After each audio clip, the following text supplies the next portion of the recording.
day of the European First Sorghum Congress. Would you be so kind to take a seat and to resume our Congress? Thank you.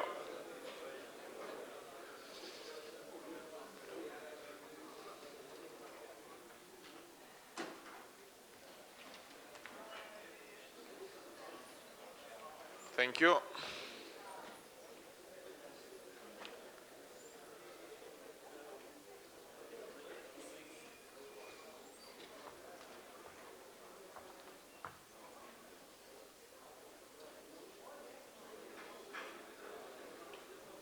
I hope you spent an enjoyable evening and tasted of some well-known Bucharest and Romanian hospitality.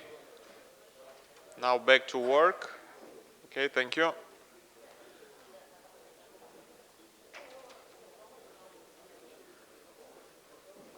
My name is Vlad Macovei. I'm the founder and manager of Agrointeligența, the leading media platform for agriculture in Romania. I'll be your host for today too. It is both a pleasure and an honor to have such important people in agriculture from Europe and worldwide here with us.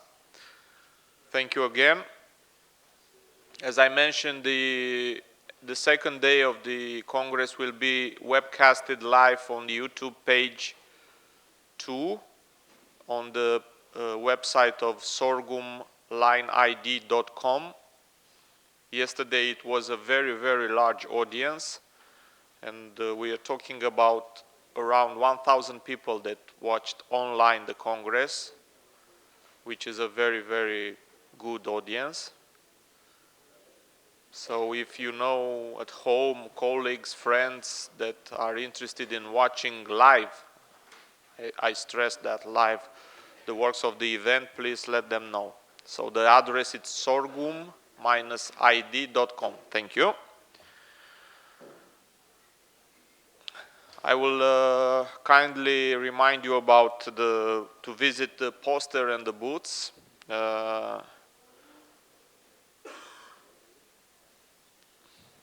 Basically, we'll have after the presentation, we'll have the conclusion of the Congress and the plan for the future. Then we'll have lunch. Very, very important notice. For the airport shuttle, the first shuttle will be here at 12:30. And after that, it will be continuous means of transportation to the airport from here. But the first shuttle will be at 12:30. So I will kindly ask for that to keep the pace with the programs and to be able to finish and to have the conclusion with all of us, because this is maybe the most important things of this Congress, the fact that we'll have a plan for the future for sorghum in Europe. Okay? And now it's time for the fourth workshop of the Congress on grain sorghum trade and markets. And I will welcome to the stage Mr. Stefano Conti, ASSOSEMENTI Italy, Cereals and Breeders Section. Thank you. Please. I will have Mr. Bajes from the company Gisona in Spain, Mr. Francesco Iglesias, consultant Global Neuf. Please, please. And Mr. Juan Her, chairman of the company here in Argentina, and Mr. Sheng Damnu, director of Agritel in China. Please, gentlemen. Good morning. Good morning.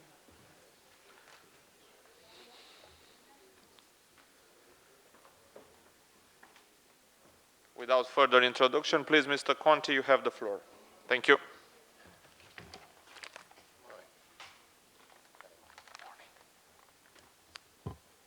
Thank you, Mr. Chairman, and thank you for the kind invitation to This interesting Congress. I'm Stefano Conti from Italian Seed Trade Association from Bologna. Just a couple of words before starting. Our association is seed traders, seed producer and breeder association. We have a kind of federal structure split it into 4 sections that are cereals, industrial crops, forages and vegetables and seed companies, plus one horizontal section that is a breeder section that was born in 2010 due to the merger of the old AAS association with the ASSOSEMENTI association that was a breeder association.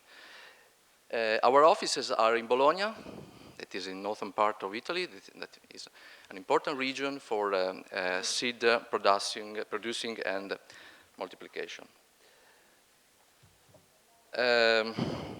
This is the Eurostat data for the sorghum. Probably you know it. Italy has the second place after the France. Our estimation data, national data, speak about 45 or 50,000 hectares growing up, because since 2005 we reached the 30% plus of the surfaces. And the other countries, of course, are Romania, Spain, and other minor countries.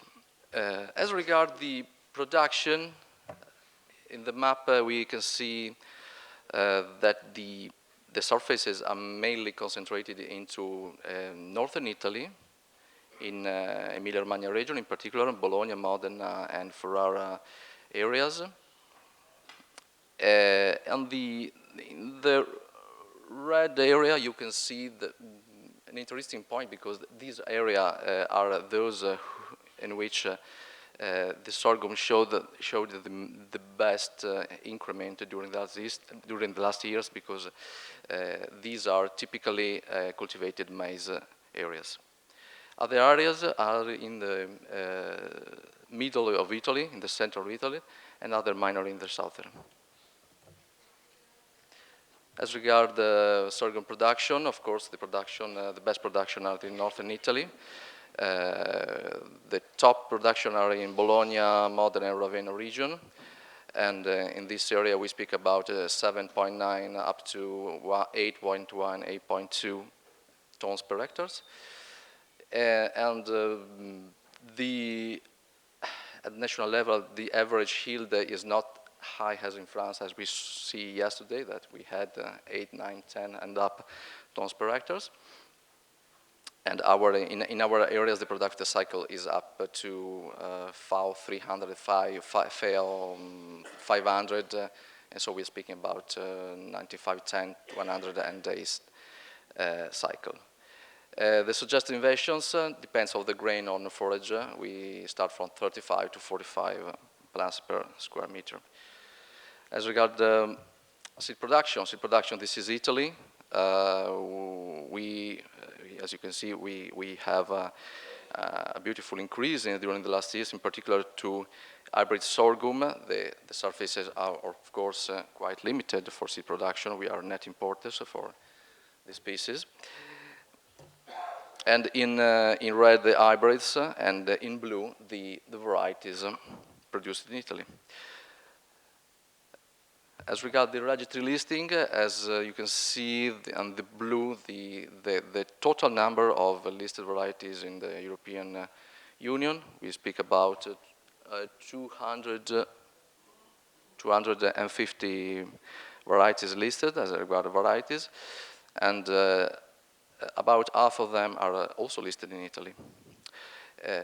And this is an interesting signal, because Italy seems to be an interesting place where breeders and companies can test the varieties. And in Italy, since 2013, an entirely new protocol for listing has been developed, and apart the classical, as you can see, grain and forage uses, new uses have been foreseen as regard mono and multi-mow forages, biomass direct O2 ethanol biogas production. And the price is from 2,000 to 3,000 euro per year. Depends on the type of the material. If we are talking about varieties, about hybrids, it depends on the use. After listing, since 1984, a mixed public and research testing network has been established to test new varieties and varieties yet on the market to provide the farmers with the best information for this crop. And in 2015, about 30 varieties have been tested. 20 for white for sorghum and 10 for red sorghum. The seed companies involved were 7. As I said before, Italy is not autosufficient as regard the seed production. So on the top of the graph, we see the hybrid situation, and the bottom, the variety situation. As we see, we have a little export as regard hybrid, in particular to Hungary. But the most part of hybrid are imported from France and the United States. On the bottom, variety seed, same situation, a little export as regard Belgium and Germany. And the most part are imported from, again, from France. As regard the grain imports, not seed grain, of course, we see that our imports come in particular from Ukraine. And the quantities are about, last year, 100,000 tons. Opportunities. Let's talk about opportunities for this crop in our country. I think we have 4 groups of opportunities. The first of all is, of course, cost and revenues. The costs are, of course, the balance between cost. The balance point, sorry, is a point of meat of cost and revenues. On the left, we see the graph of sorghum and maize quotation extracted some days ago from the Stock Exchange National Board during the last 5 years. As you can see, if you could overlay the 2 graphs, you should find that the sorghum price, in most cases, is higher to the maize price, higher about 10, 15, sometimes 20% than the maize. And that's an interesting point. In general, the cost per hectare in Italy are about from 200 to 300 lower than maize. Let's talk about pests. The graph shows, the picture shows the abrotica situation from during the last 6, 7 years. This graph has been provided in 2010 from National Phytosanitary Services at national level. And you can see that since 2010, the situation is stable. So we have the abrotica, that is a huge problem for the maize. And as you know, sorghum is not touched from the abrotica. It's not touched even in those fields that are heavy, where the abrotica is heavily present. Agronomic aspects. Agronomic aspects are very interesting because, as you know, the crop needs low water input and has a high tolerance in many areas. Remember that in Italy during the last summers we had extremely high temperature. There was a stress situation. We had 28, 30, 33, and sometimes over 35 degrees in the day, in the afternoon, and even in the night, the temperature remained very high. In this condition, due to its anatomy and physiology, sorghum showed an interesting behavior. So it can tolerate better than maize the temperature in our areas. Mycotoxins, again, in Italy is a problem because as regards mice, we got aflatoxin, zearalenone, and so on. And potentially widely adaptive in most areas, but in the northern Italy is one chapter. Another chapter is in central Italy, where probably industrial processing and the supply chain would be needed, and still today are missing. And if we talk about agronomic aspects, we could call this crop as climate change ready. In general, again, as regards sorghum, we have some studies from University of Bologna that shows that this crop competes favorably for feed for poultry, pigs, and bovine farming.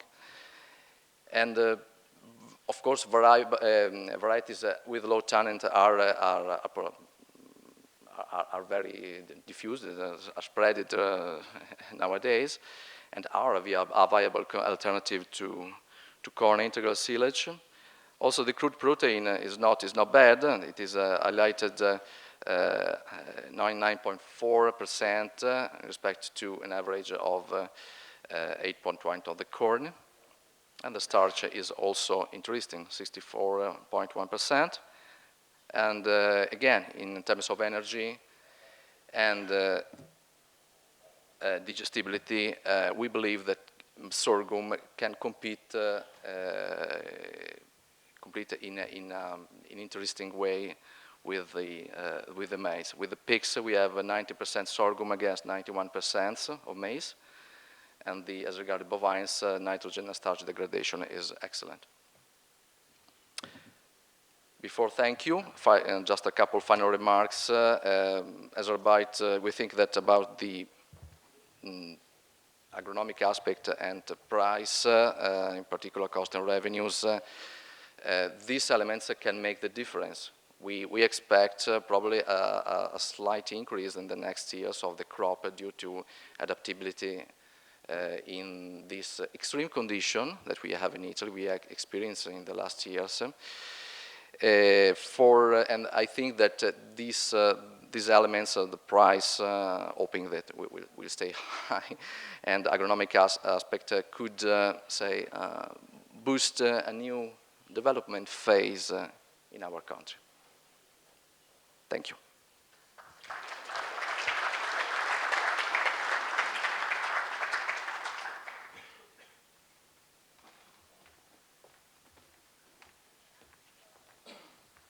Thank you very much. Now we'll have Mr. Bajes and Mr. Iglesias will have a joint presentation. So, gentlemen, you have the floor. Thank you.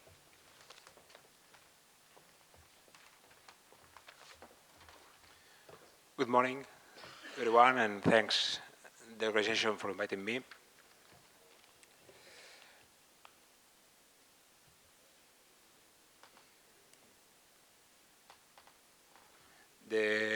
The group Bonaria was born in 1959. It's 70 years old. All began with a few hundreds of pigs and chickens. Nowadays, the company has 4,200 people working. In the Congres USB memory stick, there is a short video of the company. We perform a vertical integration of the meat product from breeding and fattening animals on our farms in record time and without any intermediaries. Bonaria performs the complete production cycle. The starting point for us is the production of feedstuffs, and the objective is to achieve the highest quality for poultry and livestock, which are bred in our farmers' farm. To do this this feedstuff, we have 11 factories and Department of Nutrition, our quality controls and analytical laboratory to obtain the best feed. I'm in charge of purchasing. I purchase cereals, sorghum, that's why I'm here, wheat, barley, corn, rice, triticale, rye, and protein sources, soybean meal, sunflower meal, rapeseed meal, and others. Then now we go back to the sorghum. Few numbers of the company. The last turnover was 1,463,000 euros, and the net profit was last year 43.8 millions. The company invests every year 40 millions to improve all the systems.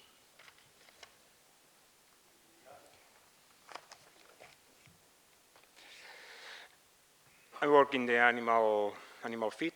There are different departments. Our core business is human food. We have a complete complex of abattoirs. A few numbers.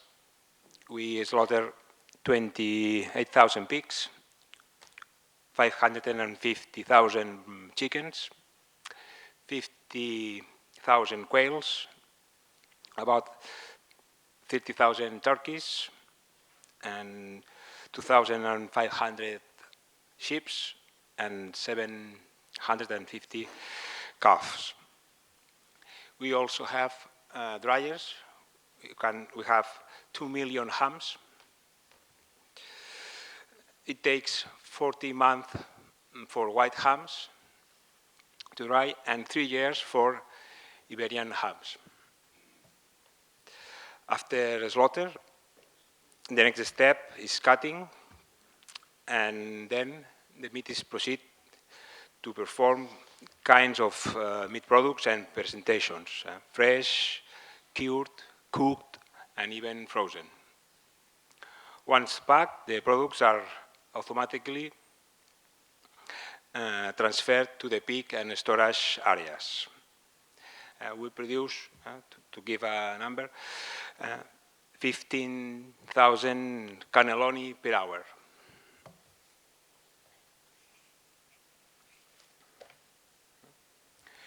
Our model have our own stores, shops. We have 433 shops. The situation is in the northeast of Spain, Catalonia. Barcelona have 241 shops, and we reach Madrid, in the middle of Spain. Our growth is 15 shops every year, and we also have 48 petrol stations.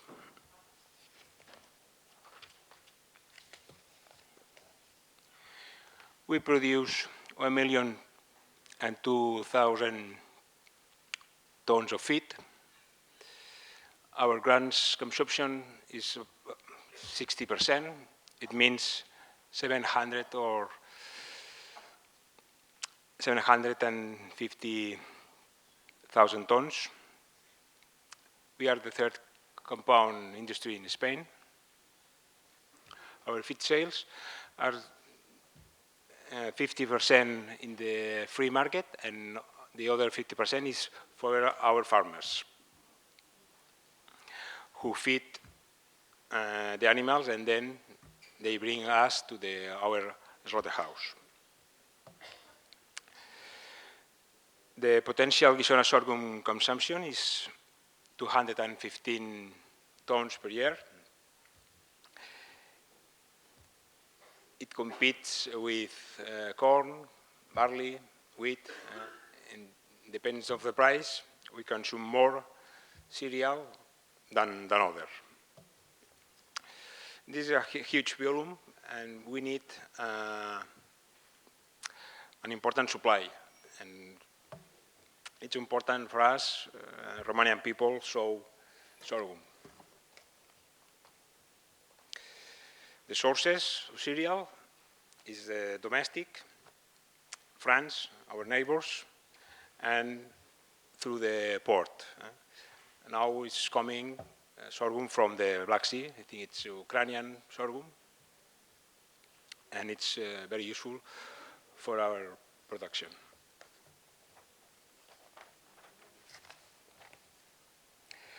Sorghum specification, yesterday Mr. Fudulu gave us a lot of useful and good information. I only want to mention in Spain there are two kinds of chickens, white chickens and yellow chickens. And for white chickens, you don't need any color, and sorghum is the best cereal because more or less, you know, it's similar to the maize without the xanthophyllus.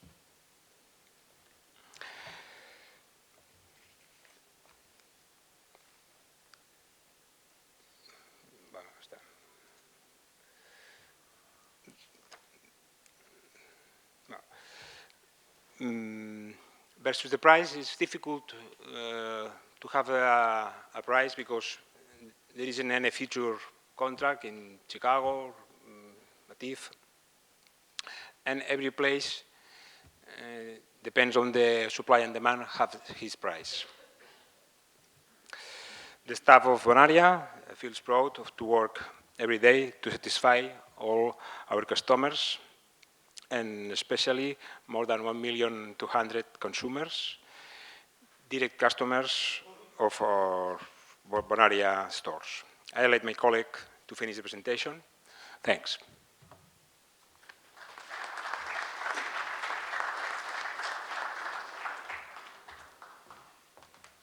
Good morning, everybody. My name is Francisco Iglesias, and I am a consultant on agribusiness. And I am going to follow the presentation of let me go back again. Yeah, of Mr. Bages. So basically, what we see in Spain is a deficit country. And in terms of grain, we are importing about 10 million tons of grain per year. And the way this corn is imported, it very much depends on the prices. But as Mr. Bages showed in this chart, basically, there is a problem with the sorghum because there is a lot of discontinuity in terms of supply. So we think that probably Spain could reach up to 1 million tons of imports or consumption of sorghum. But nowadays, the quantities are pretty small for several reasons.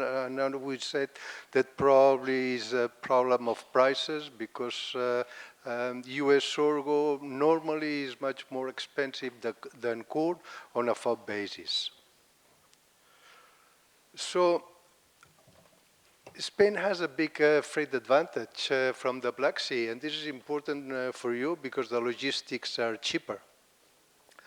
When Romania and Bulgaria joined the EU and then Ukraine signed the agreement with the EU, all the Black Sea became one of the natural sources of supply to Spain. And this has changed a lot of the model of the traditional imports. So you see here in the chart that the distance from the Black Sea to the Spanish Med is much shorter than coming from the traditional origins in the north of France or the UK. Okay, I'm not going to say much about this because yesterday some of the speakers already mentioned about the sorghum production in the world. But what I would say that is important is that in terms of imports, so we see that this chart is very interesting because China is the big consumer, and this is followed by Japan. But I think that we could, Spain, we could put in the second position if the conditions would be there in terms of prices. This is an interesting chart on which you can see on the left the domestic production altogether for all the grains plus the EU and third country imports, okay? And you see that in total, we are supplying the market with about 30 million tons of grain. On the right, you see the split of this consumption, and you see the feed, which is taken a big part of these 30 million tons. Then you have the ethanol industry, which accounts for about 1 million tons, and then the industry, which means the milling industry for making flour. You have the starch industry and the malt industry, which are the main. But in total, Spain is importing about 10 million tons, okay, of grain.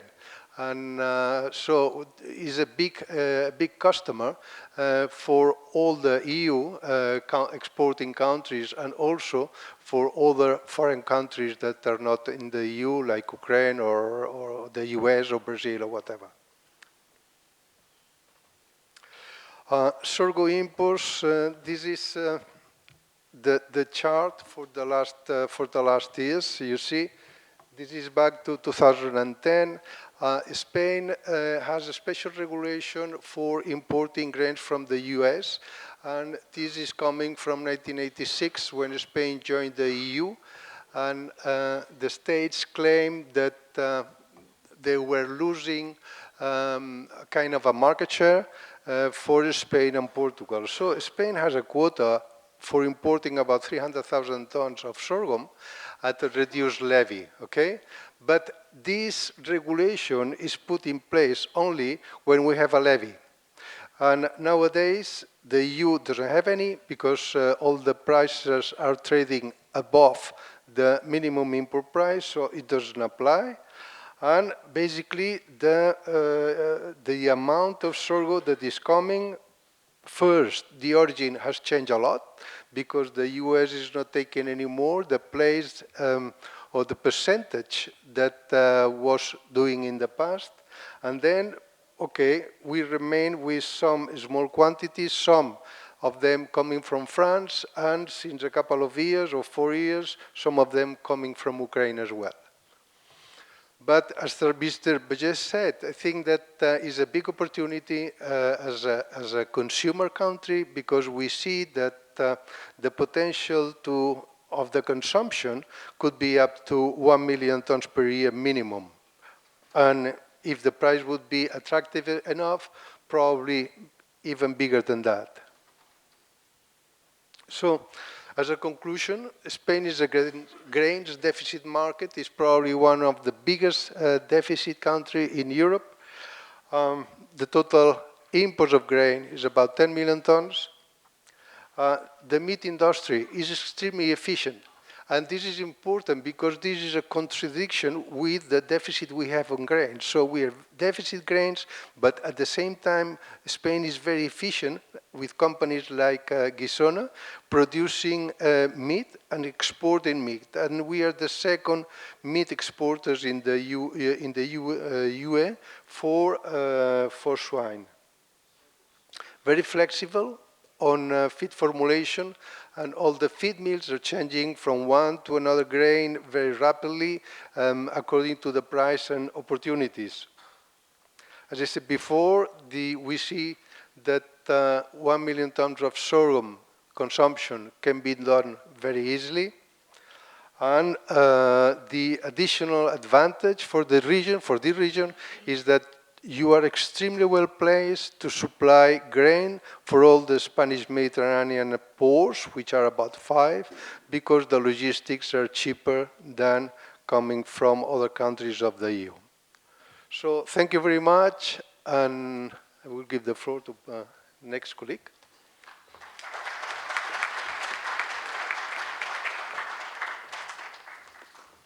Thank you, gentlemen, for your presentation. So now Mr. Juan Her will have the floor. Sir, please.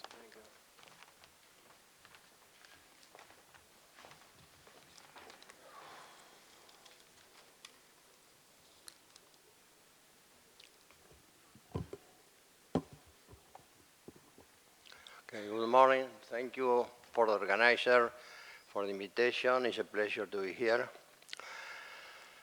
Gear, apart from my last name, is the name of the family company in Argentina that is founded for my father about 90 years ago. Surviving in Argentina 90 years is not an easy task because it's a crazy country.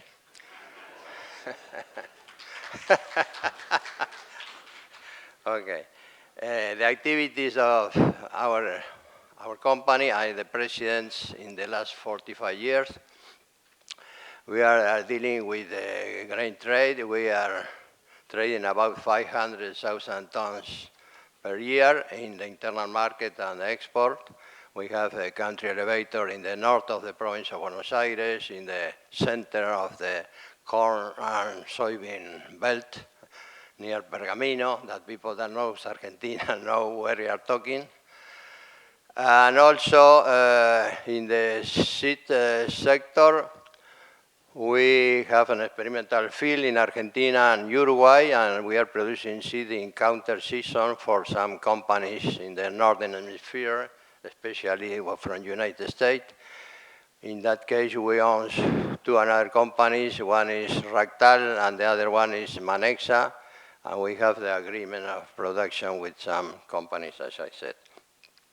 We are also member of the Argentine Center of Exporter, where we stay with the big multinational companies like Cargill, Dreyfus, Bunge, IDM, Glencore, etc. But we are also in the same table. Of course, we are much smaller than there, but we are competing with them in some way. Okay. Going to the sorghum, another explanation. In Argentina, the main crops have a chain. In case of soybean, it's axoja. In case of sunflower, it's azahir. In case of wheat, it's argentrigo. And in case of sorghum, it's together with maize. MAISAR is the association of maize and sorghum, and these chains include the farmers, the seed companies, the industrial sector, the commercial sector, and the consumer. And it's a very interesting table because you can discuss the different interests of each sector. Going to sorghum, how do you move this? Okay. Going to the story of sorghum, we are going to talk the past, the present, and the future of the sorghum. This is the golden age for sorghum in Argentina. In the year 81, 82, as you can see, sorghum was the third crop in volume, was more than the 25% of the production in that year. And we are going to see what happened with that. Going to the next, the current situation is completely different. The production today is, with the main seed crop, is 124 tons. It changed in 35 years. And the first crop, of course, is soybean. The second is maize. The third wheat. And the fourth place is a discussion between sorghum, sunflower, and barley, because the production are pretty equivalent in between these three crops. How is the story of the sorghum in Argentina? The story starts in the 1960. Until that moment, there were only varieties like Early Calo and Martin Milo. The production was very low. But in the 60s became the hybrid sorghum from the state, mostly for companies like the Calv that belongs today to Monsanto, companies like Nortrukin that today belong to Syngenta, with very good yield production, and this was interesting for the farmer. But as we can see here, in the 80s, the production registered a peak, and this peak has a reason. was something happened in January of 1980, was when the Soviet Union invaded Afghanistan. United States took two measures. One is not going to the Olympic Games in Moscow, and the second was what's called the grain embargo. A stop to sell grains to the Soviet Union, that in that time was totally depending on the import of grain from abroad. Not the case of today that they are a big exporter, but of course, as you know, the system changed dramatically. This was a very big change for the grain commerce in Argentina because the exporter, we have a position that is normal against the Chicago Board of Trade. And when the notice of the grain embargo was known, the Chicago Board of Trade makes 3 limit downs in a row, losing about $20 per day. And the Argentine grains goes up in the opposite direction. And this was a disaster for the Argentine exporter because the position we normally sail against Chicago in premiums. And this was very good for the farmer, but not for the exporter. And also, the big companies can switch origin because they can sell alternative origin. But the Argentine exporter, we were trapped in the Argentine origin. It was a very complicated year. That's the reason I said it's not easy task to survive in Argentina more than 90 years. Okay. And here see how changed the production of sorghum. And see in the 81, 82, is the maximum production because we increase the area. The farmer react very fast to this situation, and for 3 or 4 campaigns, the production was very high, and the export tons was more than 5 million tons per year, and the buyer was the Soviet Union in 100% of the production. Was the main buyer of corn, sorghum, and wheat in all this year.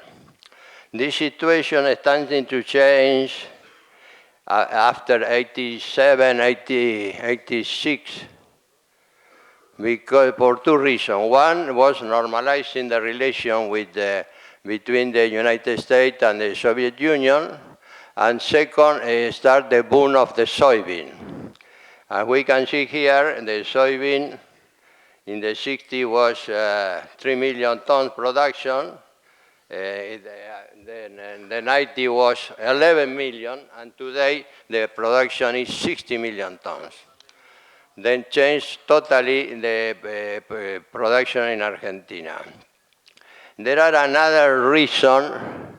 If we can see here in the 2015, 2016, the production was increasing again for a political reason. The former government put a limitation in the export of the wheat and corn with the argument that was privileging the internal consumption, the cheap food for the consumption. This is a populist government that luckily finished last December. And this limitation on wheat encouraged the production of barley, and the limitation on corn encouraged the production of sorghum, because the other crops were totally free. The only crop with the restriction was wheat, corn, and also the meat production. We have also a disaster in the meat production because the stock in Argentina, what normally was 55 million cows, decreased for 10 million to 45 million cows, because also the same type of measure that have cheap food for the people. Okay. Where is produced the sorghum in Argentina, and how changed the area? And that's the reason that in 14, 15 increased the area with relation 900 hectares in relation with 490. That's the explanation of this measure that restricted the commercialization of wheat and corn. Argentina is producing about the 6% of the world production and export around the 13% of the total export. And the supply and demand, as we can see here, the total production in the world, about near the 50% is food, as was said yesterday here in several locations, mostly in Africa, and for feed is the other, and industrial, that's mostly is ethanol today, is 6 tons per year. And here also the production in selected countries, well, the major exporter, USA is the main, Argentina and Australia. Argentina produce around 3 million tons and export 1 million, and internal consumption is around 2 million. The other countries are a big consumer, they don't export. Here is the same in the graphic, the world export and the import.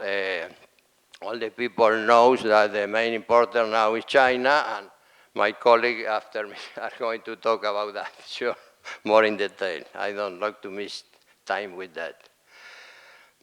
This is something interesting, the export price of the sorghum.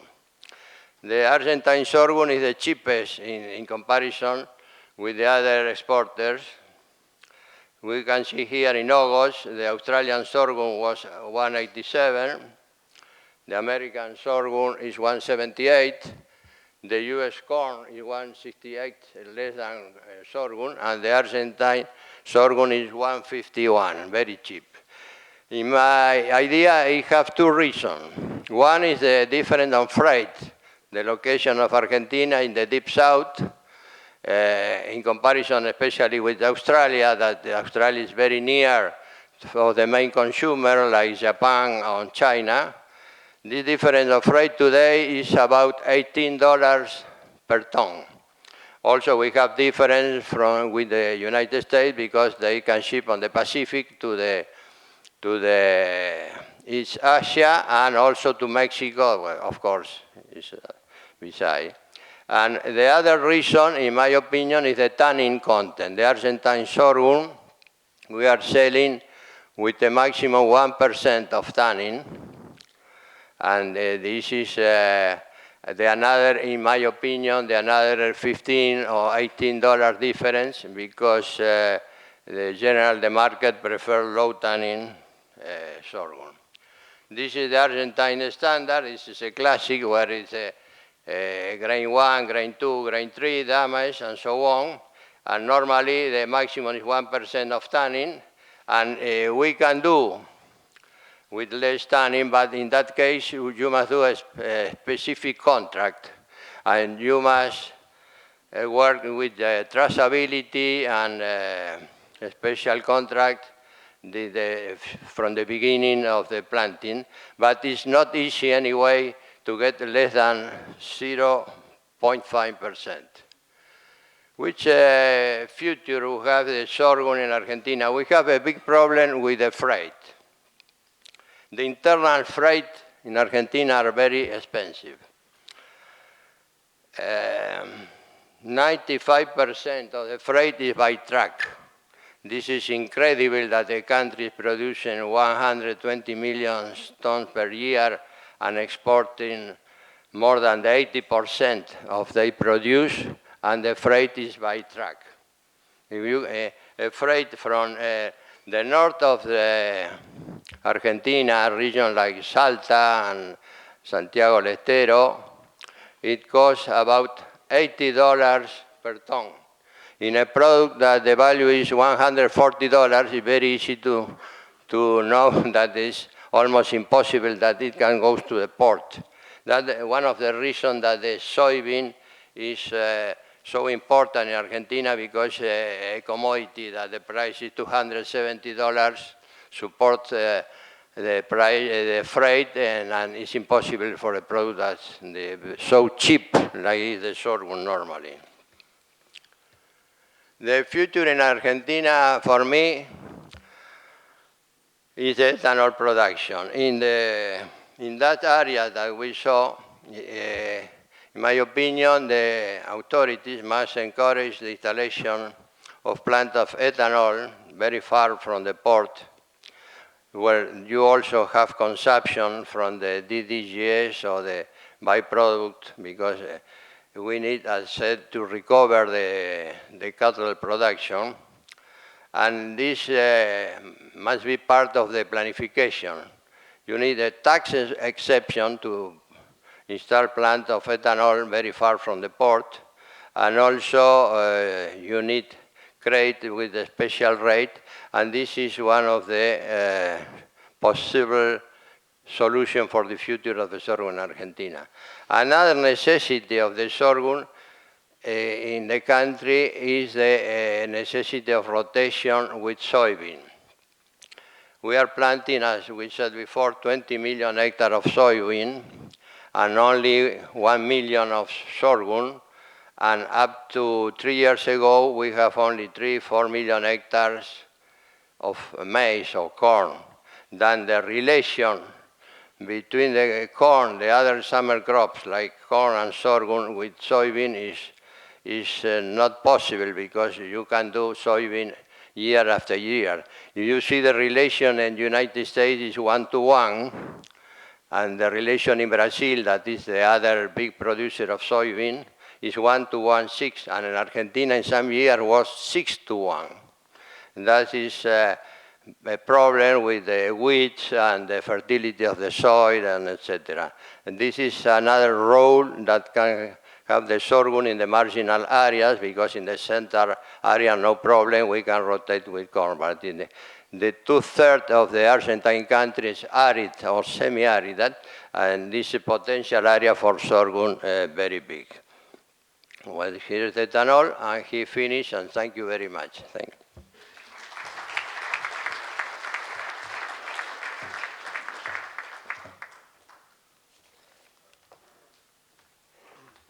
Thank you, sir. Well, you think Argentina is a crazy country. Wait to find out about Romania, so you'll be amazed. Okay. I'll have the floor to Mr. Sheng Damnu with his presentation, please. So good morning, everyone. I'm Shen. I'm in charge of Shanghai office for the company AGRONOMIC. So firstly, I would like to thank the organizers for inviting me to this big show of the sorghum industry.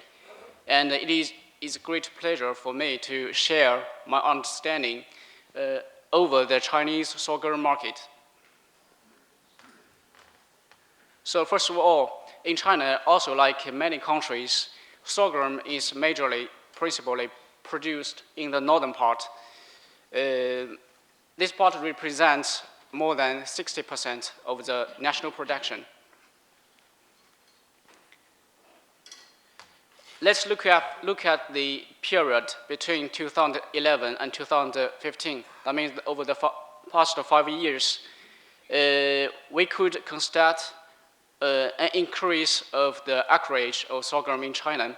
This combining with an increase in the yields. So we could see the production in China has doubled over the past 5 years, from 2 million tons to increased to 3 million tons in 2015-16. So on the one side, domestic production increased, but also the consumption of sorghum in China has increased with a rapid pace compared to the production side.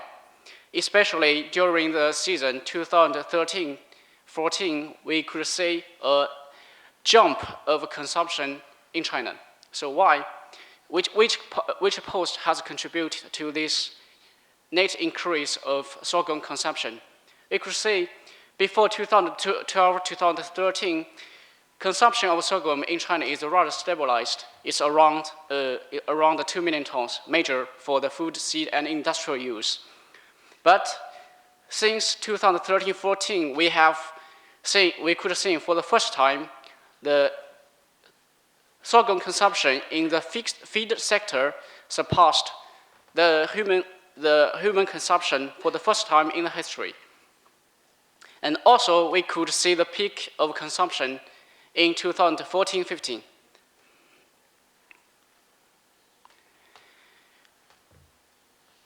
With this net significant increase of feed consumption, we could see before 2012-2013, the market, the Chinese sorghum market is rather balanced. But since 2013-14, the market shows a net deficit. So in that case, China needs to import from the world market. So we could see for the 2013-14, the Chinese import has become a very, very part in the world scale. In 2013-14, we import around 4 million tons, and import peaked the following year more than 10 million tons. In last year, 2015-16, so the import decreased to some extent, but still remains at a very high level.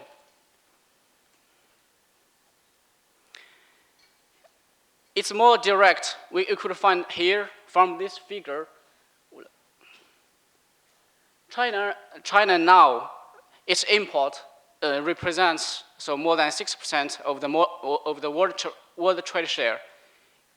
This share even jumped to above 80% in the 2014-15 season.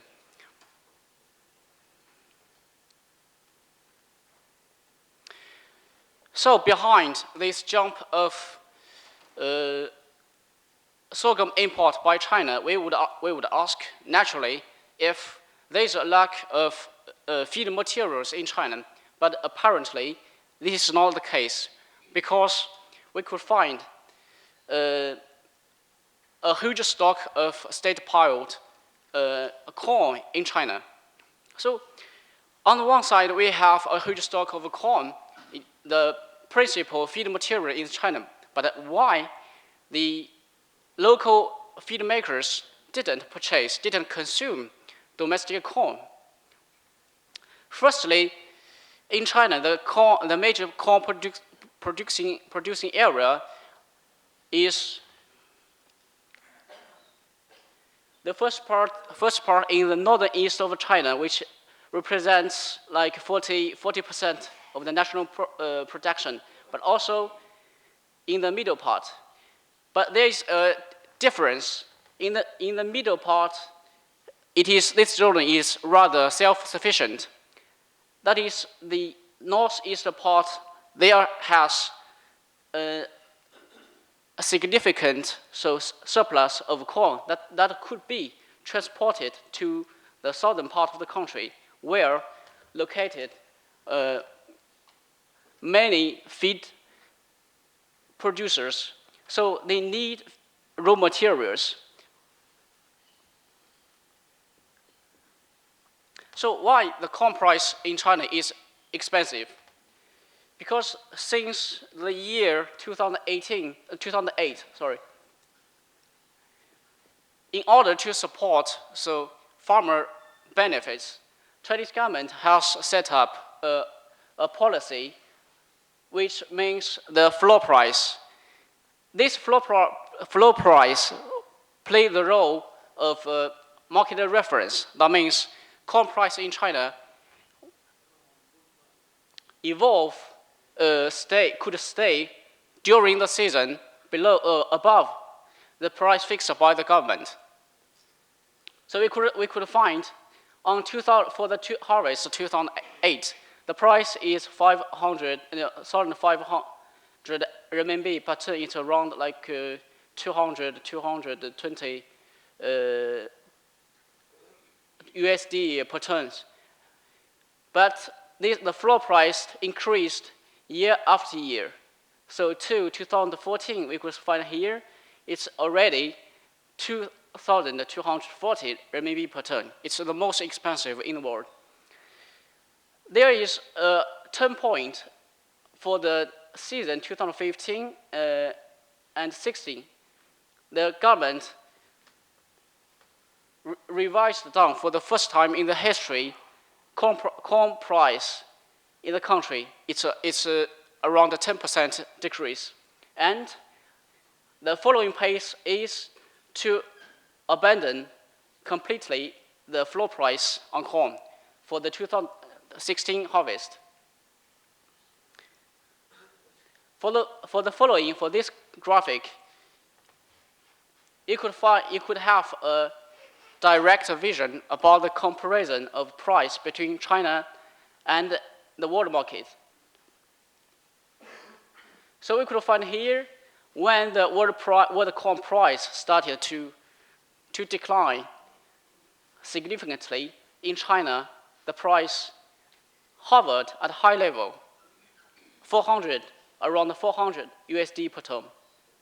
So we could find the spread between domestic corn price in China and the world market widened up strongly.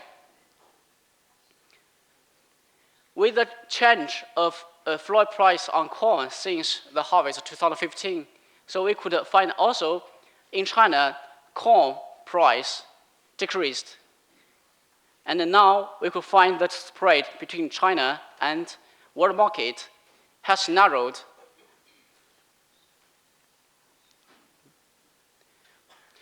On the one side, corn price in China is very expensive. So the feed makers in the southern part of the country tried to source cheaper feed materials in the world. So corn could be a good option. However, in China, to import corn, we need to have import quota.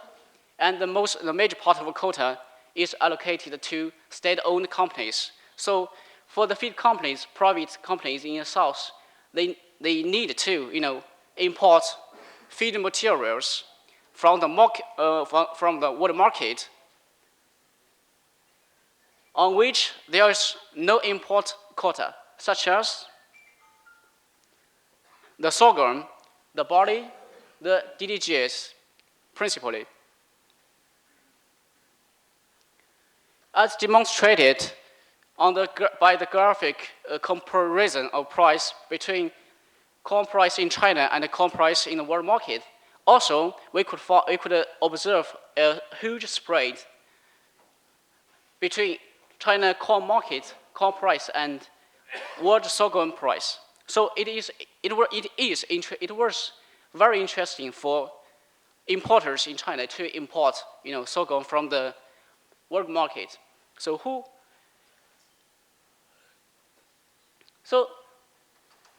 high import took place when spread stood at high level over the past 3 years, and China could import from which countries? So, as you all know, the United States, Argentina, and Australia are the 3 major exporters in the world. We could take a little look at the evolution of the share of the 3 exporters, but there is a little variation. In like the United States, always the top exporter on sorghum, but we could find a small decline on the share of the market. Argentina and Australia, so the 2 countries, represent around 30% of the world trade share.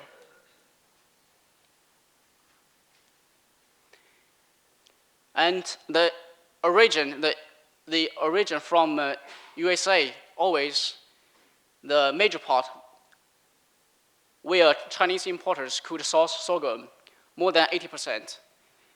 And the second one is Australia. It is still marginal for Argentina sorghum in China, as the two governments just signed the trade agreement in late 2014.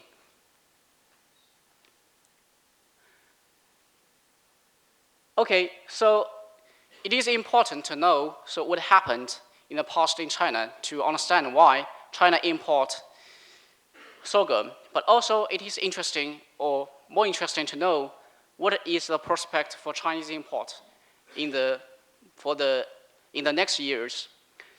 For the 2016-2017, sorghum production in China will continue to rise, but only slightly.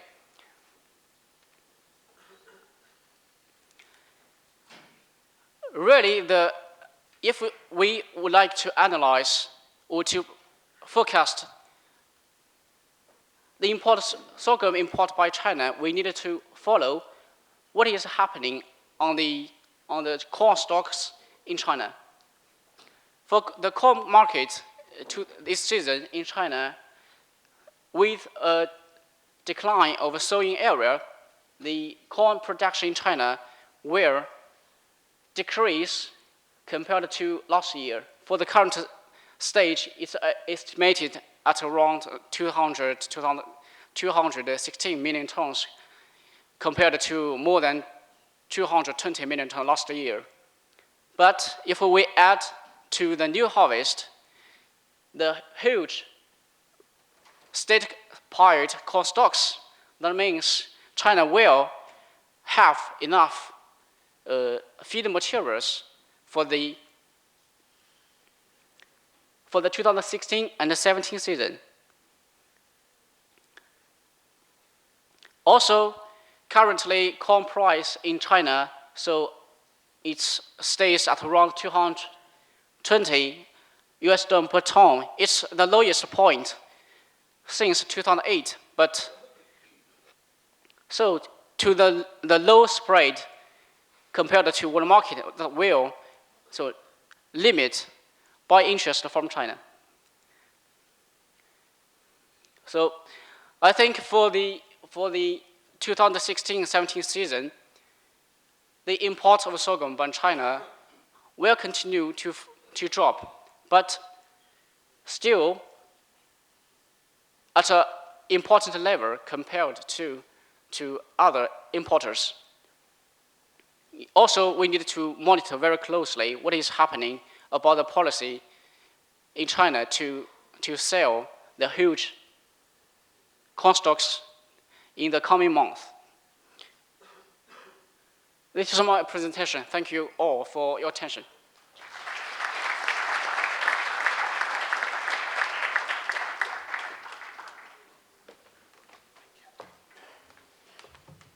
Thank you very much. That concludes the first workshop of the day. My proposition is to have 20 minutes coffee break and to put it together with a session of Q&A there in the lobby, and there you can interact with our audience in order to stay with the timetable in a reasonable way. So thank you. Okay, it's okay. Okay, so we had an update and it's okay. We can stay 10 minutes for the questions. Okay, thank you.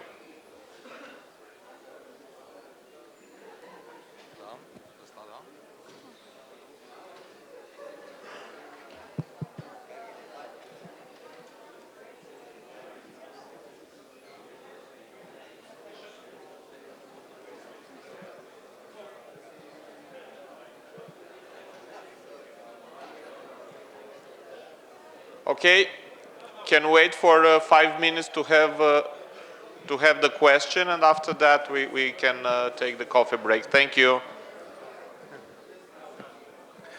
Thank you. I've got a question for the first speaker, Stefano. The question is, I'm curious to know whether there's a development in a gastronomic application for sorghum in the northern part of Italy, since the cuisine is exquisite, and I hope creativity could be helpful for the sorghum application in food for human consumption. Is there development in Italy? If I understand well, because the first part of the question was not clear to me due to the noise. For food sector, I think I have, to be honest, I have no specific data at the moment. I have not specific data at the moment, but I think it could be an interesting market because the mostly part of sorghum and producing sorghum is for, of course, for feed. If the question was that you were asking for.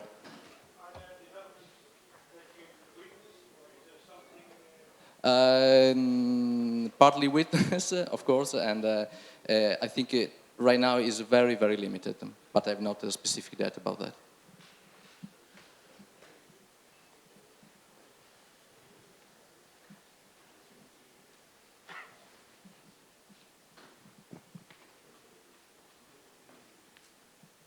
Any questions?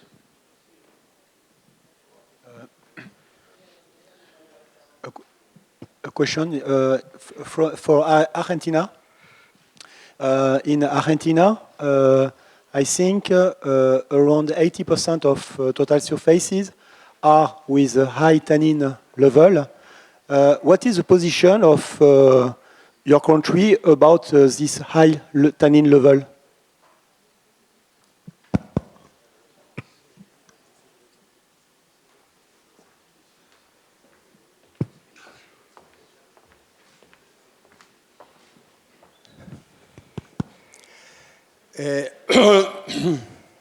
El problema con Argentina,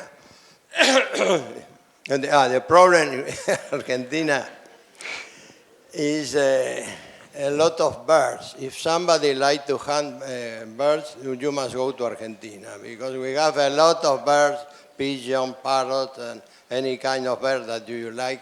Despite of the insecticide and pesticide and so on, the population of birds are very high. It's not only a problem in sorghum, it's a problem in sunflower, also in some regions it's a problem for barley. And it's not easy in a crop with a low price like the sorghum. We can do some sorghum with traceability, with less tannin, as I said before, maximum 0.5%. But it costs, in my estimation, it's about $25 per ton because you need to segregate the traceability and so on. Because the normal sorghum in the country is selling normally as a commodity, maximum 1% of tannin. You say, I like some sorghum, if the price, FOB price is 151 in this moment or something like that, with 0.5% of tannin must be something like 76, 70, very near of the American sorghum in FOB price. I don't see any other solution. Is it not a problem for transformers? Is it not a problem for transformers industry? The problem is the consumption. We use the sorghum for mostly for cattle. The pigs. In Argentina, we have a very high, normally a high production of corn, and the preference of the farmers and the compound feed and so on, they prefer corn instead of sorghum because our production of sorghum of corn is very common and it's not so. It's very easy to get corn in any part of the country because we have a potential region for corn, and the corn is very cheap. In the internal consumption of corn is about 12 million tons, comparison with 2 million of sorghum, and part of the sorghum go for alcohol, and this, in that case, doesn't matter the tannin content, okay? Okay, thank you. So we had then the Q&A. Okay, another one.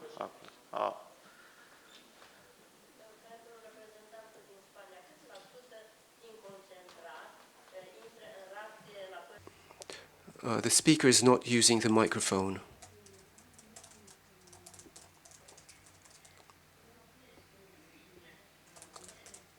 How much sorghum do you use as a percentage in animal feed? For poultry, how much sorghum do you use for the rations of poultry?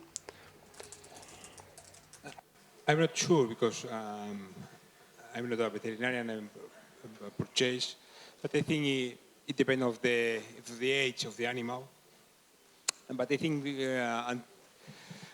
you can use until 40% with any problem.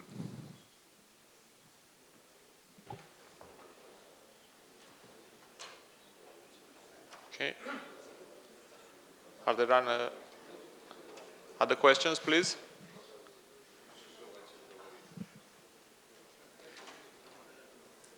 Okay, so we have a 20 minutes coffee break.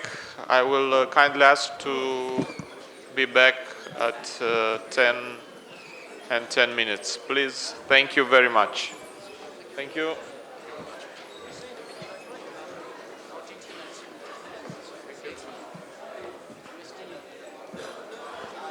Muchas gracias.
following guests to join me on the stage for a panel discussion. Mr. Damien Plan, in charge of arable crops at DG Agri in Brussels.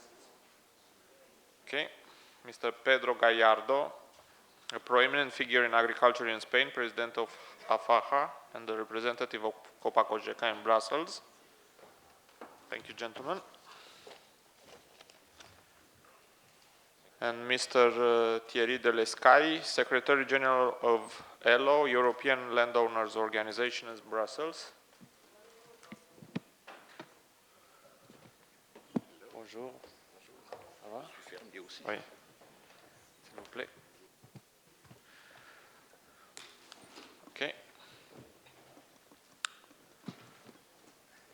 So we have a 50-minute hour discussion to try to answer the question of what sort of agricultural policy is needed for sorghum. So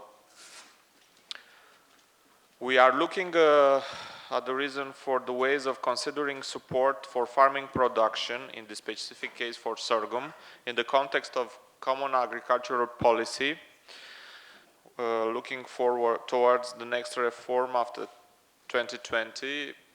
As you know, the common agricultural policy was implemented during the actual Prime Minister of Romania when he was a Commissioner for Agriculture in Brussels, Mr. Dacian Cioloș, which is, we will find out if it's a reason for pride for us or maybe to reconsider a little bit the situation, but this is something that farmers and the specialists must address this issue.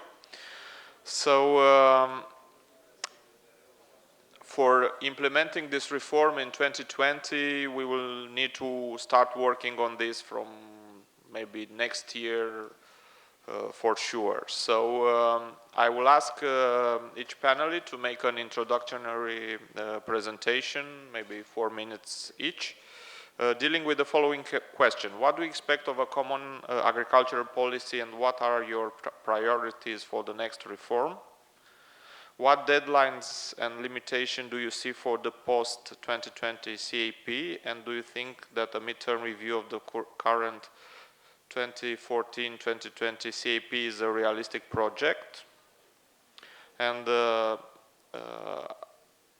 are we heading in practice toward the CAP, which is losing the, let's say, common approach, which is being increasingly rationalized, subsidized, being made more flexible, granting greater power to the region, to the region. So this is for all the panelists. The first question is for Mr. Descay, of course, and the second one is for Mr. Plan. But if you want to comment on all the three topics, please do so. So, Mr. Descay, you have the floor. Thank you very much. Thank you also to the organizers, and I want to congratulate them for having organized such a clear session.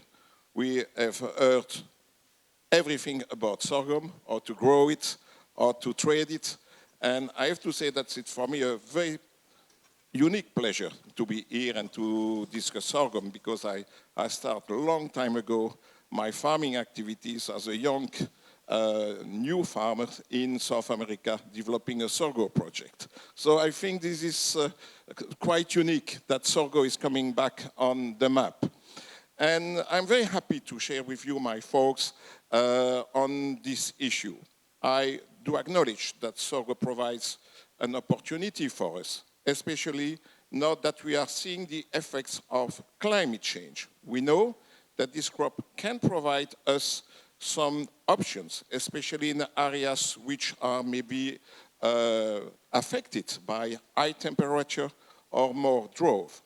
And also, in addition, identify another option is maybe where farmers are affected or are under pressure of the nitrate directive, which means that in some countries we are not allowed to use too much nitrate and we are trace with our nitrate.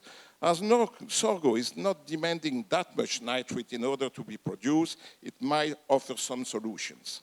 Now, I do believe, honestly, that European or global market is ready for a large quantity, but is not ready for a shift away from wheat or from corn towards sorghum. There are market opportunities, and we understood from what we heard this morning and yesterday that those opportunities are under use.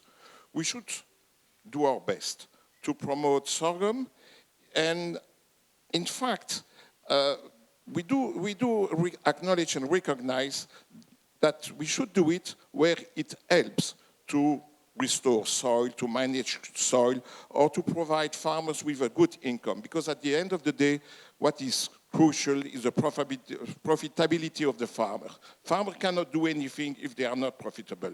So if sorghum helps farmers to be profitable, we have to welcome that. And therefore, but this is maybe up to you to answer to this, maybe it would be a good idea if we would like to develop this new opportunity to develop a CMO of a common market organization for sorghum and to think about.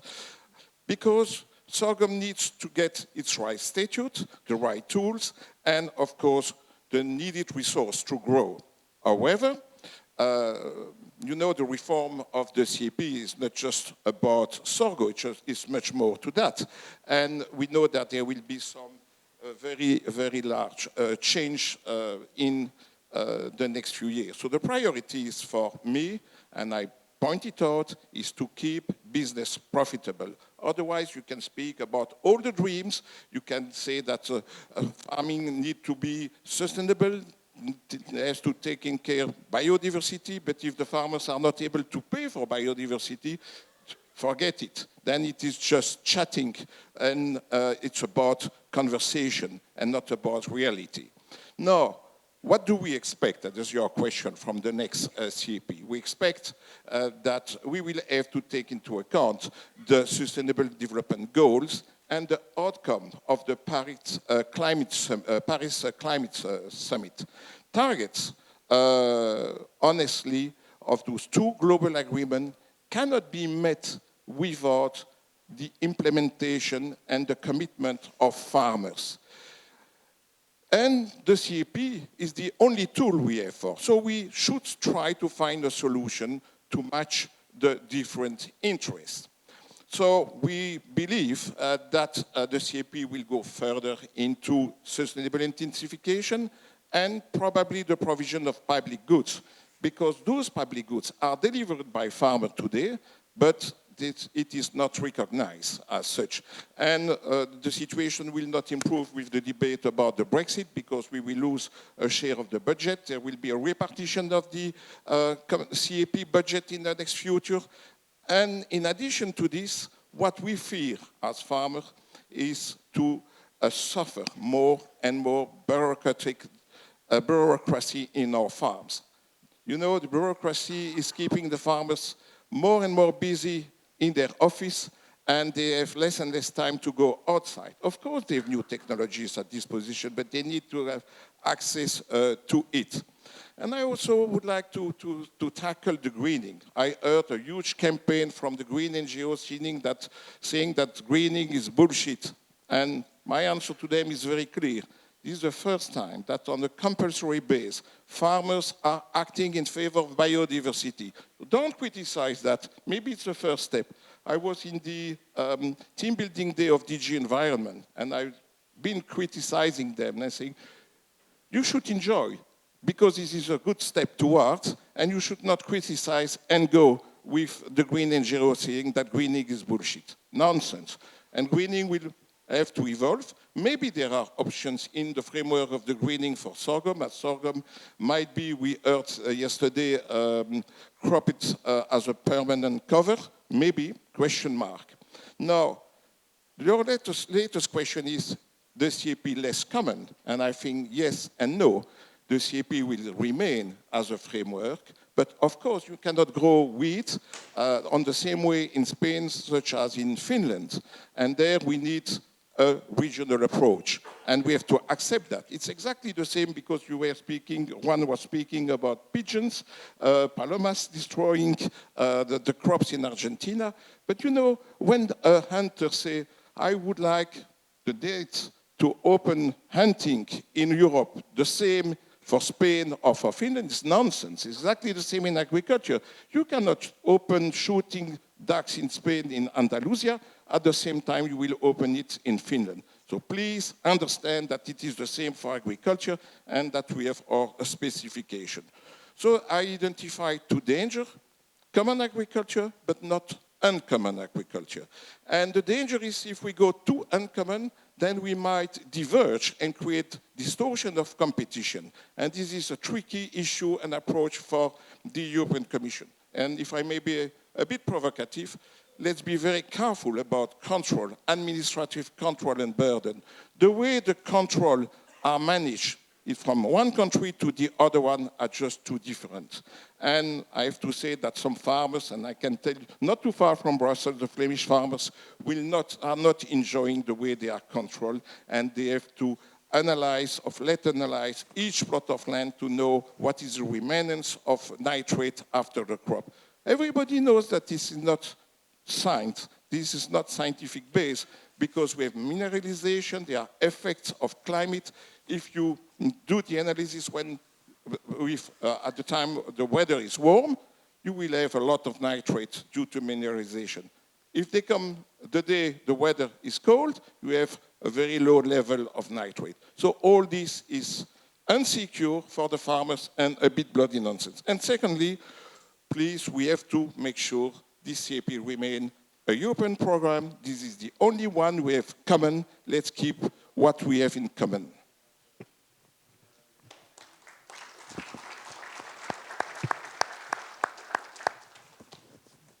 So, good morning to everybody. So my name is Damien Plan. I work at the European Commission in the DG Agriculture in the cereals market unit. So first of all, I would like to make maybe two general comments about the Common Agricultural Policy, the CAP, which are, I believe, relevant for sorghum. The first comment is about what you could call, let's say, national flexibility in implementation of the CAP. That's a point you already. And the second comment is about the market orientation of the CAP. So let's start maybe with the market. So the market orientation. When I say market orientation, I mean that since 10 years now, as you probably know, the payments that the farmers are receiving are not linked anymore to the production, basically to the products they decide to produce. So that's what we call decoupled payments. What does it mean? It means that now the CAP payments aim to provide a kind of safety net to the farmer, a basic income, and then the farmer should basically decide to produce what the market is demanding and not what the CAP is subsidizing. So this market orientation is a trend which started now 10 years ago and which will continue in the future. But I think it's very important to keep in mind now the CAP payments is basically, again, a safety net, and the farmer is supposed to produce what the market is demanding. That means that it will be really up to the farmer to decide to plant sorghum, to plant maize, or to plant soya, depending on the market opportunity. So let's keep in mind, again, this market orientation of the CAP. Then what I wanted to say, the second comment, is about the national flexibility in implementation of the CAP. So that's a point you already started mentioning. Of course, the farmers receive, let's say, European payments and common payments, but the member states have a bigger and bigger role in implementing the CAP, and the member states have the opportunity to support, I would say, specific crops or specific sectors. I can take two examples.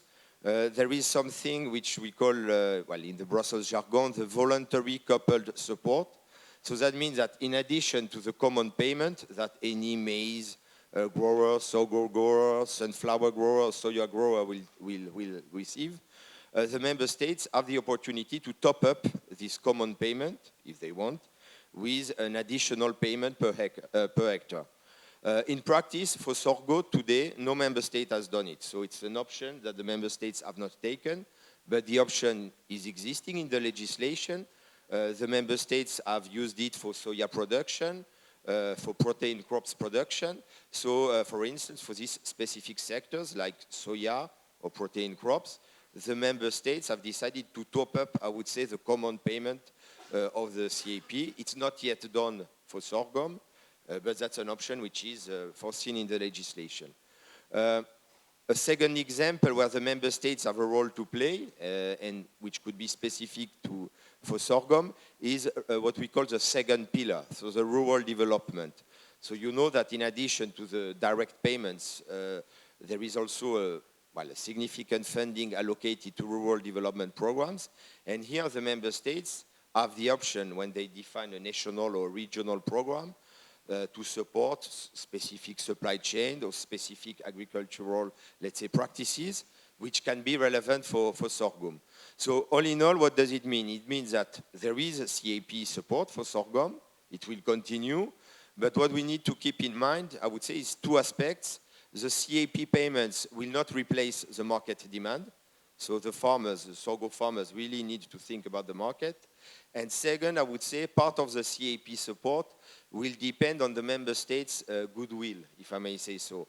So let's maybe keep in mind these two dimensions. Again, the market demand, very important, and the member states' role, which is also important for some specific support to sorghum farming.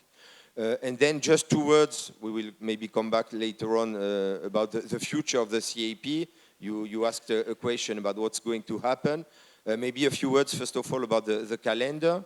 So in 2017, the Commission will put on the table some policy options. So it's not yet a decision. It's a so-called communication from the European Commission. This will happen most probably in the second half of 2017. So that means that in the coming months, there will be what we call a consultative process where stakeholders will be consulted about these policy options for the CAP post-2020. So this will be, again, options on the table by the end of 2017. Then there will be a political process of negotiation before the new CAP post-2020 is decided. So today it's a bit, it's actually too early to say what will be decided, of course, in 1 or 2 years' time. But we have, I would say, already 2 trends which are already in the present CAP, and we know they will stay in the future CAP. The first one is about the competitive CAP, so that's what I call also the market orientation, and here this will stay also in the future. A second trend which is present today and which will stay in the future is sustainable CAP, so everything related to, let's say, a good agro-environmental practices, you could say. So these 2 trends, competitive and sustainable CAP, will stay for the future. And a new one we can expect to be more important in the next CAP is simplification.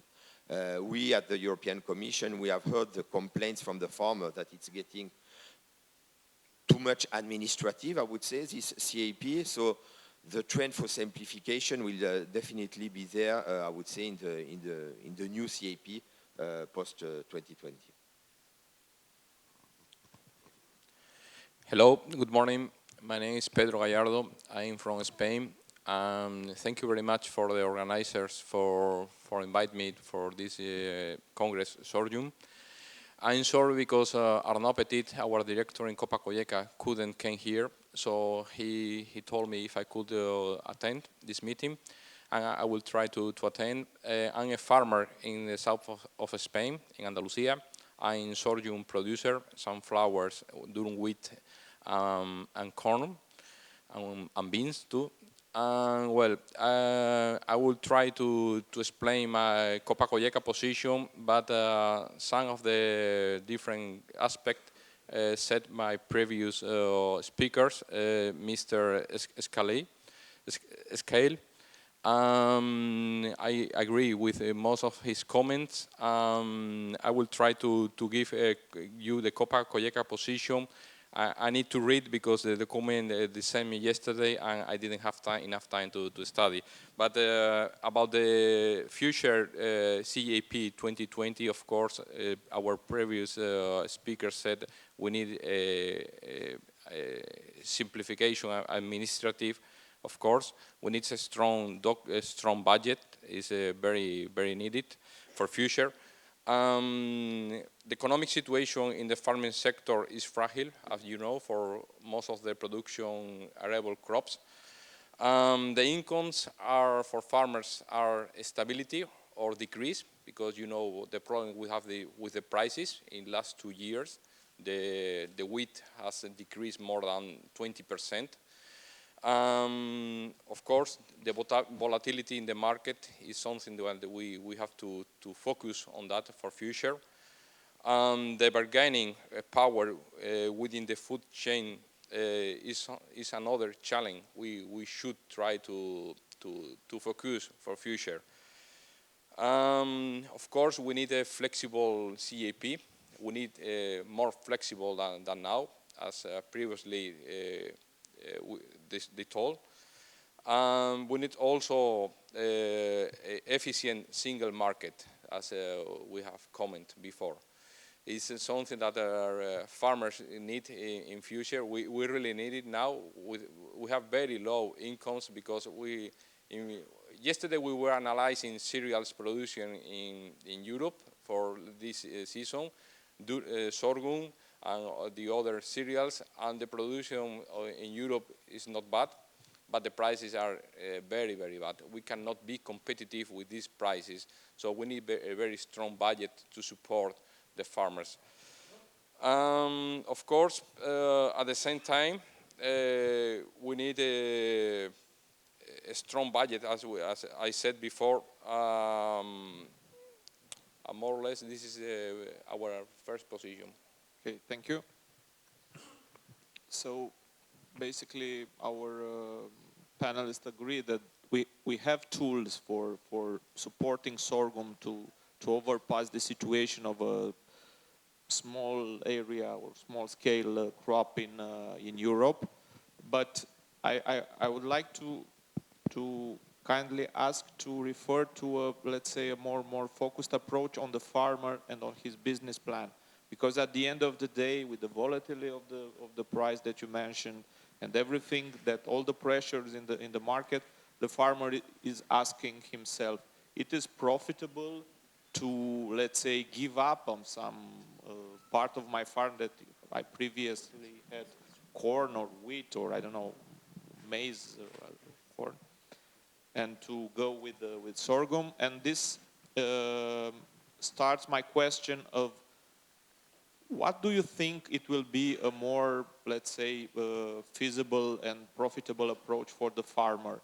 A direct payment approach with some clear subsidies for the farmer in order to be prepared for the market volatility and to have a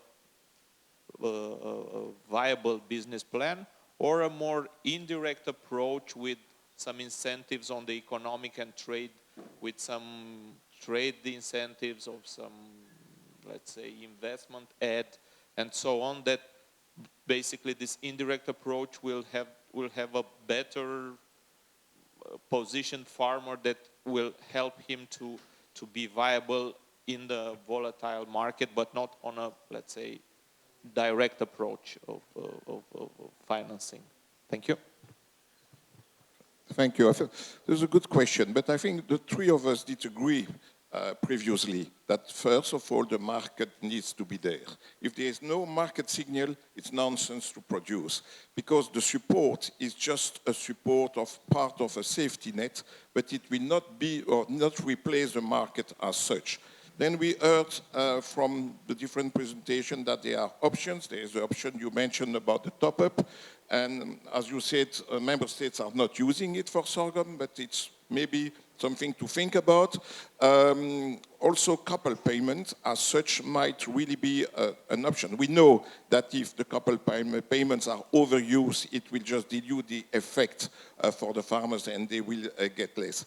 But there are also different tools we could use, and I think in the future the tool of climate change resilience of mitigations could be supported, and we could consider sorghum as a way to resist to climate change. I understood from the different presentation also that in the southern countries wheat is more and more difficult to produce because at the time of the milky stage, there are many droughts, and I think, and you will confirm that, Pedro, that in Spain, wheat is more and more at risk, and maybe sorghum could be an option on the long term. Then we have, of course, the problem of the profitability of the sorghum versus wheat. So it's not that evident that you can get the same level. And of course, there, for a switch, you need some kind of support or, let's say, transitional solutions.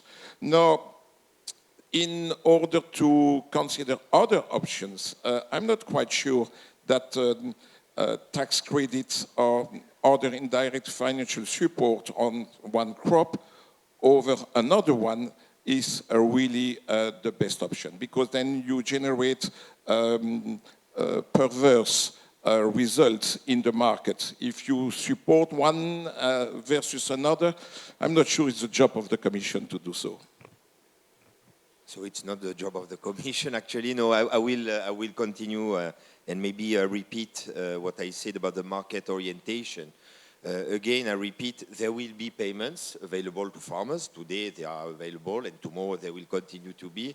But there will never, or there will not be crop-specific payments. So again, it will be up to the farmer to decide what the market is demanding.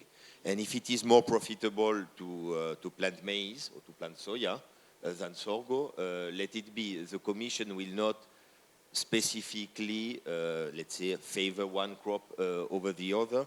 Like I said before, now the payments, the direct payments that the farmers are receiving are not crop-specific.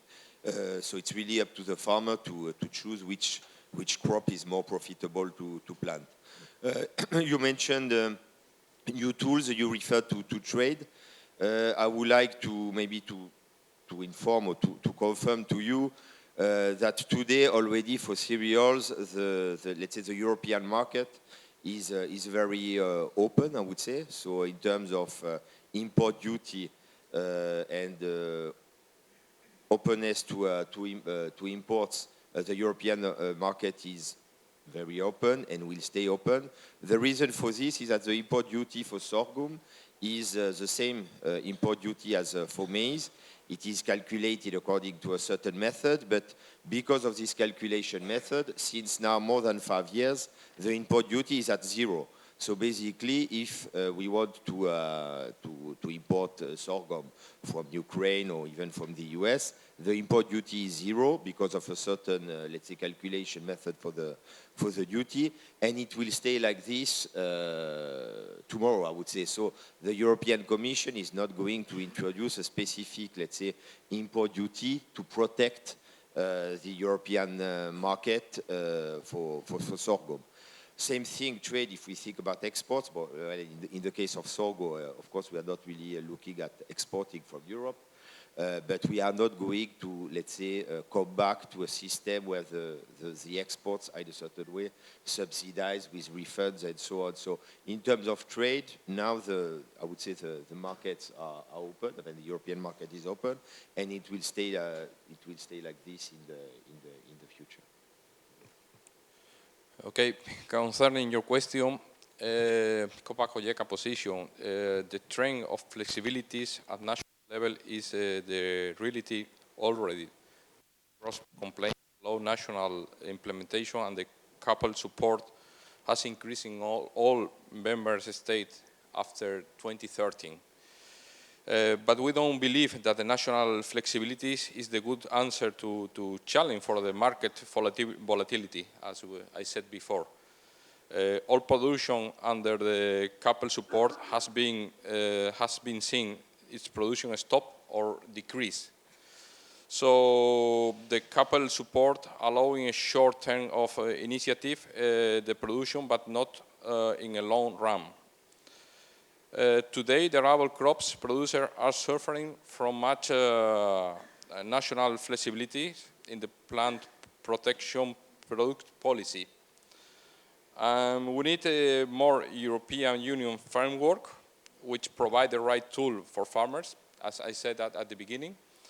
And the farmers should have to freedom for choice, of course, to use these tools. About the couple support, I have the experience. We said before, it's a national level. We have the experience in Spain. We're trying to have a couple support for durum wheat. We were working with a Mediterranean association durum wheat. After 3-4 years of trying to have a couple support for durum wheat, we couldn't in Spain. Italy has a couple support for durum wheat. I think it's about 60 million euros. France has 9 million euros or 7 million euros for quality, but 0 for Spain. After 3 years of working our association. So it's difficult, but of course we need it in this crop. I will go with another question, because yesterday in the opening of the Congress, the Romanian Minister of Agriculture mentioned that he's considering introducing sorghum for Romania, of course, in a sort of coupled support scheme for the next year. So do you think it's something feasible for the countries that are fitted for sorghum crop? Yes, I think so. I think it's special this production. I produce sorghum too in Spain. My yields are 3 tons per hectare. But if I compare with corn, maize in Spain, this year we have lower yields, but we have 14 tons hectare. Normally we are 16 in Andalusia. Of course, the figures for farmers is more positive for corn, maize, but sorghum is a strategic crop too. So we have to push for that too. Okay. Mr. Lescai, you mentioned that sorghum can be included in the, let's say, future strategy for greening and for, let's say, if the next CAP will have a more focused approach on the climate changes and on the solution in the European Union. So can you specify a little bit how do you see sorghum in the future in these respects of the greening package on one hand? It's a question for all the panelists. And on the other hand, for the introduction of some crops that are, let's say, part of the future strategy of CAP in terms of climate change, of solution of some areas that are already in process of desertification and so on. Thank you. It's a relevant question because we don't know exactly how the greening will evolve. Today, the first greening we are facing is a greening oriented for farmers more on cover crop or catch crops, and it's the more easy way to do it. The problem of the greening is that they are alternative measure, much more popular for, let's say, civil society, but too difficult to implement for the farmers or too risky to implement because the rules are unclear. So the first thing in terms of a successful greening is that the farmers will be allowed to understand which rule he has to implement. There was a deficiency at that level. Now, if we want to go a step further, it's evident that some sorghum are permanent. You can keep them winter.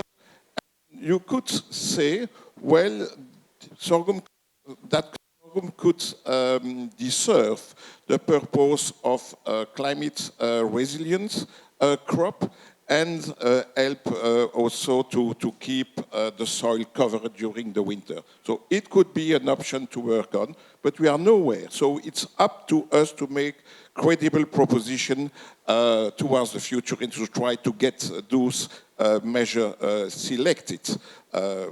So I think there is really an option. You could also consider it as agroecological services and put it into it to give an additional support, because what Pedro says is crucial. Corn is still more profitable than sorghum. And as a businessman, when you make your choice, well, if you have no advantage of if you don't have to do it on a compulsory way, probably you will go first for corn and not for sorghum. And sorghum has this, offered this opportunity of climate change, so we could introduce it to it. But I come back to the market because, you know, I think that the consumer in Europe is ready to try to taste new crops. And you see the way quinoa is expanding. Quinoa is in all the retails. You can buy it. There is no reason sorghum will not enjoy the same welcome from a consumer. And we also can identify that in the US, as feed, sorghum is well accepted. So, yes, there are options, we have to promote them, but there is also one thing I would like to mention, because you are here, and most of you are coming from the southern countries, and it is clear that the approach is more regional, and maybe you should think about, and it's an invitation to Luc and his team, you should think about to develop an Interreg program to make the promotion of this sorghum. It could be a real issue and successful. And I invite you also to have a look to the Dono Soya Association, because I was rather skeptic that soya could be grown in Europe not being GMOs. Now we see that there is a huge effort to produce in Europe non-GM soya. I have still my doubts about the profitability, but there is a market and there is a huge effort, and maybe you could join force somewhere and try to have a cross-fertilization approach. Maybe just to follow up on what you said. So first of all, regarding the greening, so that's something which was introduced in the last CAP reform, and it is here to stay in the future. So greening will or green part of the payment is present today and will continue to be in the future in the direct payments that the farmers are receiving. So that's part of the trend for sustainable CAP, which is here today and which will continue in the future. So if sorghum can play a role in this, well, I would say why not? You mentioned some regional, well, inter-regional programs. I would like also to come back to what we call the second pillar and the rural development. This is programs which are decided by the member states, well, at regional level, and there is actually budget, European budget available to support agriculture. So don't forget, I would say, as sorghum producers, also the option of the rural development programs to support the supply chain in sorghum. It's an option which is already existing in the CAP legislation. So think about it also, these rural development programs as again a specific support you could get for sorghum. Okay, concerning to the question, Mr. Plan has said the greening has come 2 years ago, and the greening, we suppose, continue in future.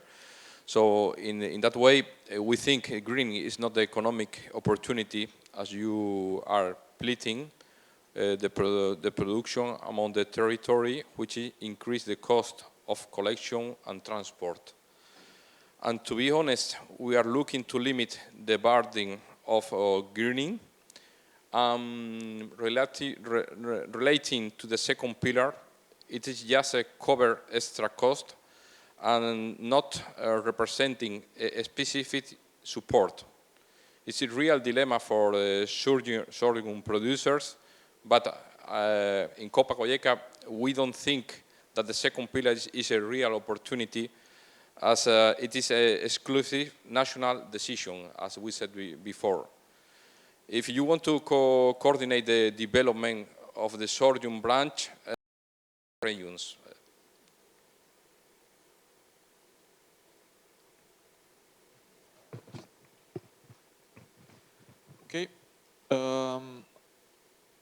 At the end of this roundtable, I would kindly ask for each panelist to have a, let's say, a message for the farmers in the audience that are intending or they are doing or intending to increase their sorghum crop, and on the other hand, we all agree that there is potential. So this is basically clear. Maybe this Congress, in fact, it's a proof that the potential is there.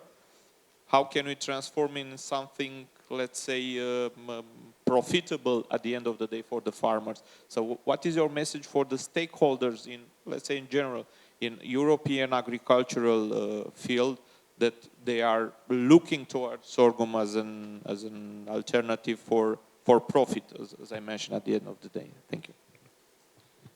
I would like just to add 3 comments. The first one is make sure that the farmers has access to the right seeds, because this is a usual problem. I understood also that there is maybe a deficit of seeds in terms of sorghum, because if you want to expand, you need to provide seeds, but the right one. And secondly, let's come back to the market. The problem is, first, if you want to develop a market, you have to communicate it. And then make sure that the market is a real market and not a fashionable market for 1 year. And this is a serious effort to be done. Otherwise, we will have a problem of high volatility.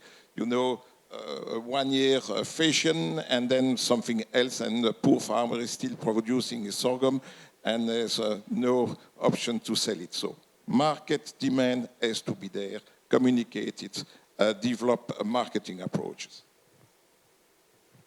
Well, you asked for messages. I would say 2 short messages, maybe to the, let's say, sorghum stakeholders. The first one, listen to the market. And the second one, I would say, talk to the member states. I think these are 2 messages you may keep in mind. Of course, I agree with the previous comments about markets and seeds, of course. But farmers need varieties to plant for CAP reasons, diversification of production, but also the climate change concerns. Therefore, the sorghum represents a real opportunity for the producer, and Copa Cogeca are active to ensure the place of farmers are well represented in food feed chain. In the farm incomes cannot come only from the direct support.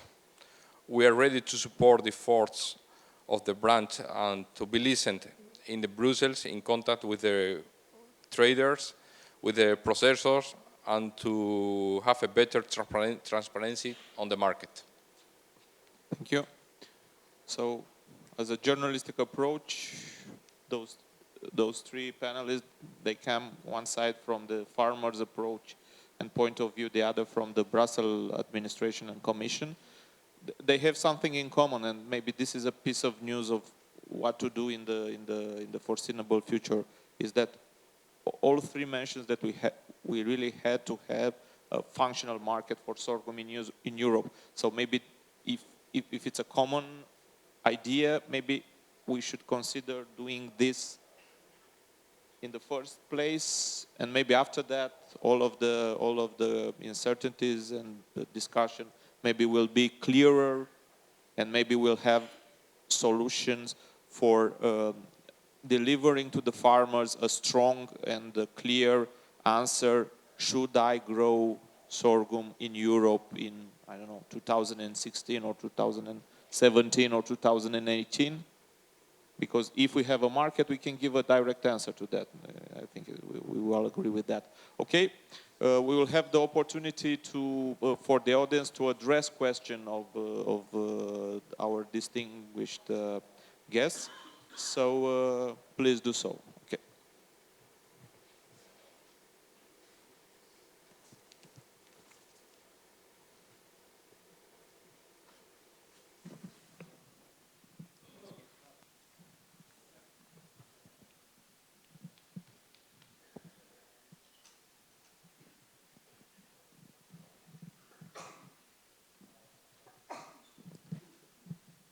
Mulțumesc foarte mult.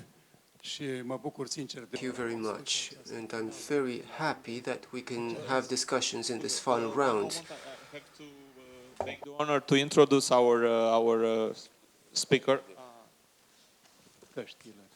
Yeah. Okay, I have the honor to introduce our speaker. This is Mr. Valeriu Tabără, 2 times Minister of Agriculture in Romania. I think he has the longest mandate of Minister of Agriculture in Romania in terms of years, after of course, after the communist period. And right now, Mr. Tabără, it is the Vice President of the Agronomics Academy in Romania. So, Mr. Tabără, please. Mulțumesc mult pentru prezentare. Very much for this introduction. My main job is that of a researcher. And I also work in higher education. I've paid close attention to what the EU representatives said. Answers have been given to questions. I've heard talk about bureaucracy for many years. I was a minister when the CAP for the 2014-2020 period was under preparation, and I can tell you that bureaucracy has worsened, and that's something that we have to tackle for agricultural policies to work. Secondly, my question is, what is the link between research and production, and what will the EFSA tasks be in EC decision-making on agriculture? And do you think the policies, agricultural policies, will allow us to compete with the US, South America, and other countries worldwide, also given the TTIP negotiation? And fourth, the issue of crops and crop support should not be solely based on profit. Otherwise, why did we hold talks in Paris, or the Rio round, or the Kyoto round, and so on environmental aspects? But I'll be coming back to these in the final round, in the conclusions round. But these are a few questions that we should bear in mind. We should not forget that this is the first time that DG Agri had 4.5 billion euro which should have been available for applied research. We don't see this money in Romania, although for the first time in the community's history, this money was earmarked for research. What happened to that money? For applied research, which is the one that interests the farmers. Thank you. I will take the fourth question about crop support and profitability. I personally do believe that it's nonsense to produce a crop if the crop is not as such profitable. The support is just to mitigate, to encourage, to do something good for climate change in this case. But if the support has to replace completely the market, I'm not sure that this is sustainable on the long term. And therefore, I'm not defending that at all. You were also addressing the question of the TTIP, or we all know that trade agreements today are not quite popular in Europe, and that populism is really against all kinds of trade agreement. I heard, like my colleagues, a lot of stupid things about TTIPs, saying that TTIP would be the opportunity for the American to export GM crops or to force us to grow GM crop. I'm quite sure it's absolutely not the case. We have our specificity, and that will not be a way to open the market to grow or to use hormones or to grow GM. We should be reasonable, and we have to tell the truth to our citizens. But the problem is that living in the democracy, everybody has a right to explain what he likes, and we are the internet period, and if you go on the internet, you can read all kinds of unsure of uncontrolled information. And this is one of the challenges of the European Union today, because everybody is believing stories, but let's go back to reality. And I don't consider the TTIP to be as dangerous as that. There are problems, but we know that we have to do our part of the work. About bureaucracy, I completely share your point. Bureaucracy, when we got the Machari reform, was very light, and each time, and I fear the wording, if you allow me, simplification, because each time I heard about simplification, it means more and more days in my office to fulfill the European papers of the support payment demand. This is nonsense. We all know that, but simplification not for the farmer, simplification is usually for the administration. So I will come back to some points. The first one about bureaucracy. So like I said before, the point is taken. It's not the first time that the Commission is listening to comments or complaints about the fact that the CAP is now too complicated, too administrative, too bureaucratic. So you may know that the Commissioner for Agriculture, Commissioner Hogan, has taken simplification as one of his top priority for his mandate. So the point is taken, and the Commission will try to simplify the CAP. We will see how much and when, but at least the point is taken, and the message we got from stakeholders is clear on this one. The research budget, so it's true that there is more money available for agricultural research. This money is allocated according to specific research project application, I would say. Why there is nothing happening in Romania? Well, I don't have the answer, but what I can confirm is yes, that there is more European money available for agricultural research, but then it depends, of course, on the project applications, which are selected or not selected. So I don't have a specific, let's say, explanation for the absence of, let's say, research money or European research money in Romania. But the fact is that money or European budget is available for agricultural research. And the last point about the competitiveness with the US or even any other third country, without specifying the TTIP negotiations, because you know that, well, they are far away from being concluded. I would simply repeat what I said before. Today, the market for cereals is basically very open. I mean, I would say the European market. We have, for most of the cereals, we have no import duty. So basically, and if we talk about maize or sorghum, because again of a certain calculation method, since 5 years, there are no duty. So basically, the market is open, and if, let's say, for instance, Ukrainian maize is cheap or cheaper than European maize, it's a fact that we are importing more and more maize in Europe, and it would be the case also so for sorghum. For sorghum, again, I would like to repeat, let's see what is the market demand. We are producing just a little bit of sorghum today. The imports are relatively flat, around 150,000 tons a year, and this is flat, I would say, even without an import duty. So it depends a little bit on what will be the market demand here inside So basically Europe, we have, in fact, a trade agreement without signing it in reality. Yeah? You mean with Ukraine or no, with third parties? Well, again, for the sorghum or for the maize, the import duty is calculated according to a certain methodology. And because the price of maize on the global market is relatively high, basically there is no import. The calculation leads to a zero duty. So you could say that the market, yes, is the cereals market is open. It's open, yes. Yeah. Please. Well, about your question, simplification, I strongly agree. I'm in the sector 20 years, and reform after reform, they told us about the simplification, but we don't see the simplification.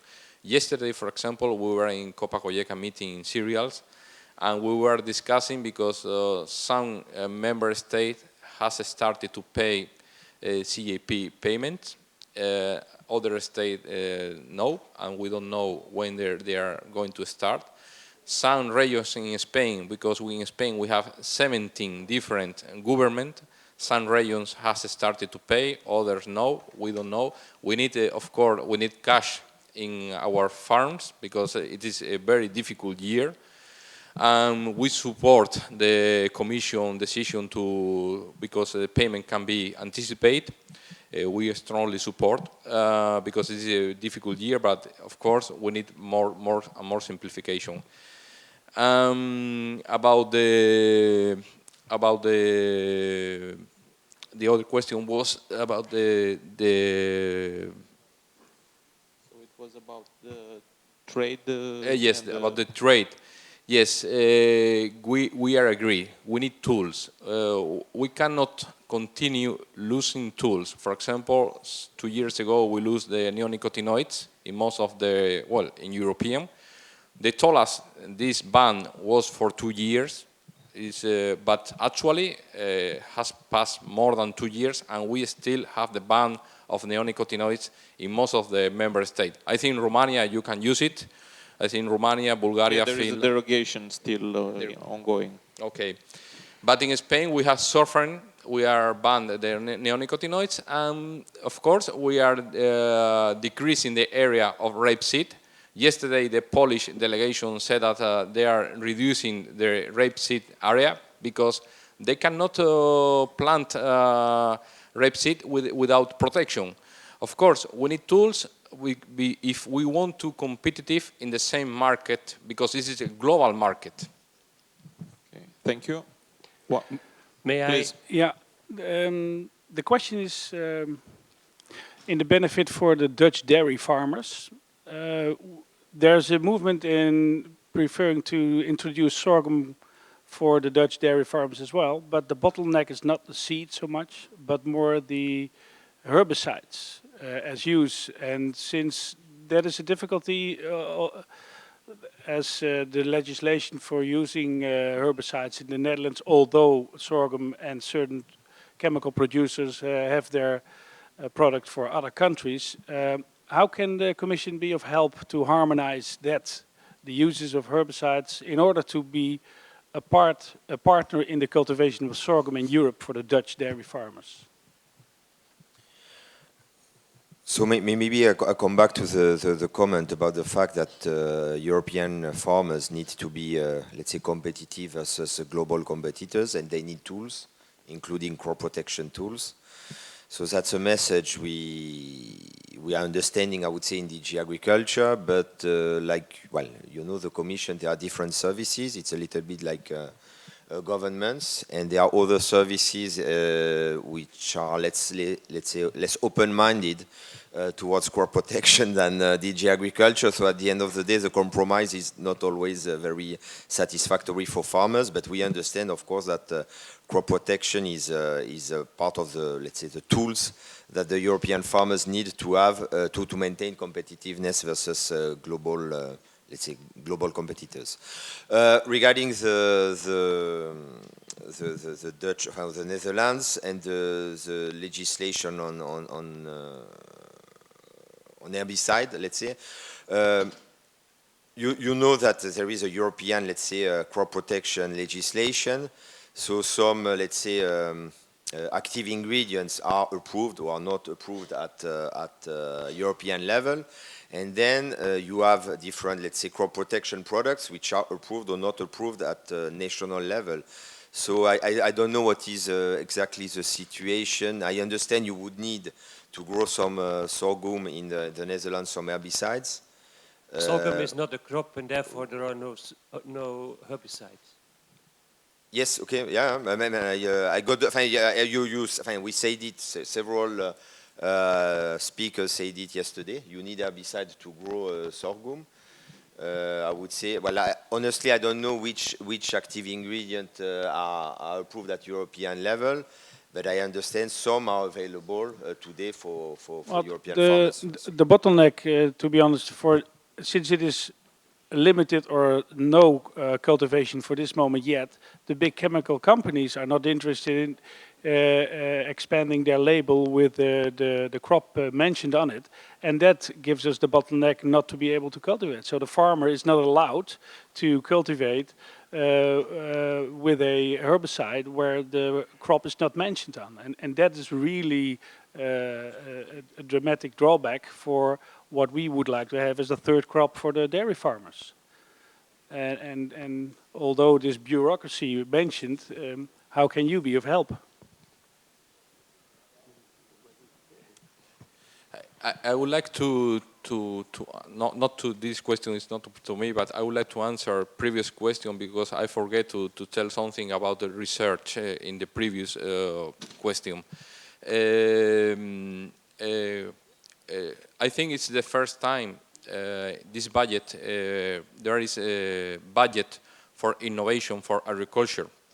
I think the Commission has 5 or 6 joint research centers around Europe, and I recommend you to visit these places. I'm lucky because one of them is in Sevilla. This is one hour from my farm, and I used to visit this joint research center because they are doing a great job. They have many data. They are monitoring. I think there is innovation and research, but of course, we always want more. No, I just come back to the Dutch question. I think you are a very unfortunate situation in the Netherlands because there is really very little push in favor of what you are defending. And it's time, in my mind, to make sure that in the Netherlands there is another approach in terms of pesticide. And there's not only herbicides, but there's also the problem coming with the so-called endocrine disruptors, because then we will have a lot of problem with fungus and resistance to fungus, because if we are losing that kind of products, we will face a huge problem, and this is a problem of competition. And I know that the situation of DG Agri is not that easy, but we know that there are also there is a very large sector, extremely active, who is putting a lot of pressure on the farming activities, whatever is the treat. And this is really unjustified. We heard about the story of neonicotinoids. You all heard about glyphosate. I think it's completely insane, this situation about glyphosate. And then we are endangering the credibility of the European Union and of EFSA, because EFSA is a very serious body, but every time the EFSA come with an analysis and it doesn't suit the other party says, this is not science. You are sold to the farmers, you are sold to the chemical companies. We have a problem, and we have to address this problem at the level of European Union. Otherwise, we will face the biggest problem with our farming businesses. Thank you. The last question, this is good. Okay, thank you. We have mentioned the issue that the farmer has begun to be brought into science knowledge. So we know now that nitrogen and phosphates are important components. Similarly, however, the farmer produces products with these components that are no longer of value. If you have sorghum with an 11% protein level, which you have given as a result of your fertilizer, he gets the same price as somebody who has 9%. Now that is market value, but if you're in a place where you want to grow sorghum, the nitrogen is important to get your proteins. Anyway, that's not my point, but the issue is, so on the one hand, the farmer is giving a price. On the other hand, the farmer is also producing a C4 crop, which means we are now improving the CO2 reduction by 25% by growing sorghum. So we are giving a benefit to society for the sake that we are growing a crop. We are, of course, doing that all the time, but we are paying a penalty because we use fertilizer, and we are not getting a benefit for helping society producing something valuable. So in terms of the cap, I feel that there should be incentives and disincentives. We don't want the society to suffer from nitrogen surplus, but we also don't want the society to benefit from CO2 binding. So I thought maybe that would be a place in the cap. Secondly, the cap can help because as a result of sorghum, sorghum has one of the largest root systems of all cereals. It means our runoff, our water standing capacity, the improvement of the aeration of the soil, the addition of the organic material will help that our fertilizers will be more efficient because without organic material, the efficiency is low. So sorghum has such a tremendous benefit to the society, to the water cleaning companies, to the, so in the chain that is not in the market, but that helps the people that lives around us, there should be benefits that should be given a value. Thank you. Thank you very much. I think it's a question then exactly that deserves applause.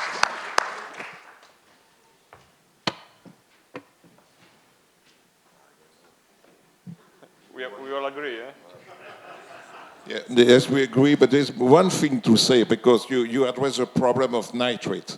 And today, I think that some countries are becoming completely schizophrenic with nitrate. I agree, there are problems, but you cannot grow without nitrate, and you cannot grow anything without organic matter you are able to bring in the soil. And we receive huge pressure, I think in the Netherlands you can confirm, in the Flanders, in some other region, because they say, no, you should not use manure, because manure, it's dangerous. So at the end of the day, you have no advantage, and we are spoiling our soils. We have to go to step back. It is really, we are entering in a phase of decreasing, the decrease of agriculture due to all kinds of threats and pressure from civil society. We have to address this. And I think your point is relevant. I agree, sorghum is offering us an option for a crop with lower nitrate demand, but we should be rewarded for that somewhere because the market will not follow otherwise. Yes, strongly agree. As I said before, we have a lot of limitations. We have limitation neonicotinoids. We have limitation fertilizers, nitrogen. We have limitation with cadmium levels. We have limitation with OGM. We can import, but we cannot produce. And Spain is producing 95% OGM in Europe because we are producing maize. Only 4 or 5 member states can produce more 810 OGM, and Spain is producing 30% of the area is OGM, but we can import, but we can only produce this type of maize, and of course we need more tools, more varieties. And of course, limitation like the announce that maybe in 2018 we cannot use pesticide on the ecological focus area.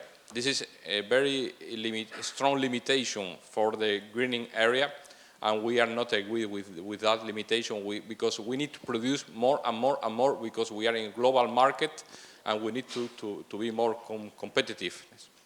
And about the previous question, Mr. Escalier said before, we need to support the EFSA dictating because they are independent scientists. What we cannot do is to pay these people to have investigation and research, and at the end, the member state don't support these studies, which is our research. Thank you. Okay. Okay. So I will thank you very much, gentlemen, for your in fact, for your opinion and your feedback to the farmers. I would kindly ask to be with us at the stage in the podium. Now we will look at the expectation and prospects in the Eastern European and in this case particularly in Russia. I would like to invite Mr. Igor Lobach, the president. No, please. Yeah. Okay. Oh, maybe I didn't express very clear, but definitely it was about the conclusion of the last evening. It was an offer that you cannot refuse, so okay, you see you seated. Okay, Mr. Lobac, please, it's the president of the Russian organization NAP-KSK. Thank you. No, here. Добрый день, уважаемые участники Конгресса. Как водится, я должен тоже поблагодарить от себя лично. Хочу сказать большое спасибо организаторам этого. I would like to thank everyone who has organized this event in my turn. I understand how difficult it must be to organize such a Congress, particularly since we have done a similar thing a week ago in Russia. Before starting my presentation, I would like to get back a little bit to a question that was asked by the former Minister of Agriculture, Mr. Tabara. I forgot his name. I know, Mr. Tabara. So from minister to minister, Mr. Tabara. In the past, we used to have less bureaucracy, but now bureaucracy is in full development, and we are dealing with it too, particularly since we are at a sensitive point in our development. We are building something that resembles a union in Russia. When you adhere to an entity, you must realize that you cannot do that without challenges. Now, a few words about our association. We exist. We've been around for about 15 years. I've been the president of this organization all during that time, and our members are producers of about 15% of the total amount of seed produced in Russia. This year we started forming a dedicated section for sorghum, for soybeans. We also have a department that deals in sorghum. I wouldn't want to speak on behalf of the whole of Eastern Europe, but what I would like to mention, however, is that the USSR, until 1987, grew up to 4 million hectares of sorghum, used to. And we still hold prospects for the future in that. And now, during the last century, because of the various changes we've had in our economy, we had to give up sorghum. But because of the overall production increase, and especially in the livestock sector, and because of the climate changes, we have noticed, of course, we are witnessing important temperature rises all throughout Russia.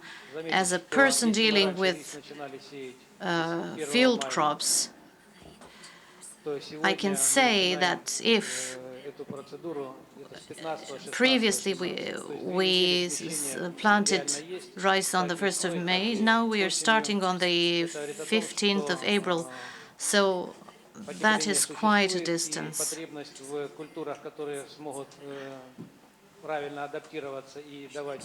I don't think it's rice, it's barley. So it's a question of choosing carefully and knowing when to plant.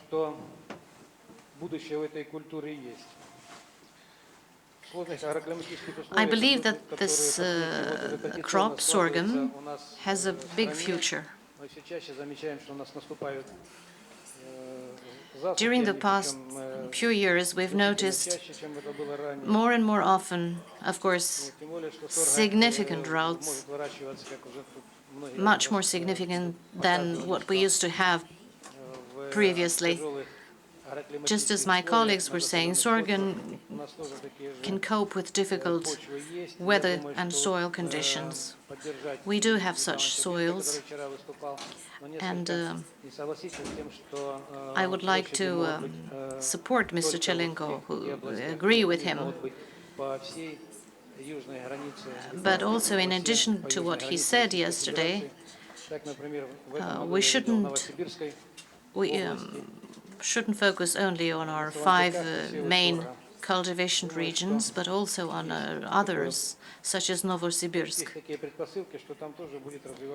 I think there are good premises for the cultivation of this crop in other regions of Russia as well.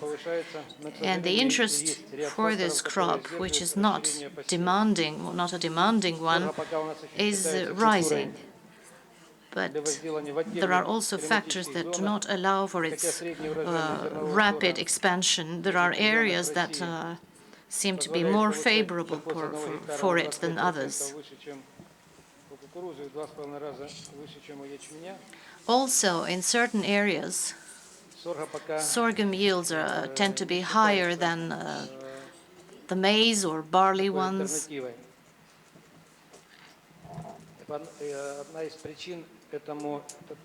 One of the reasons why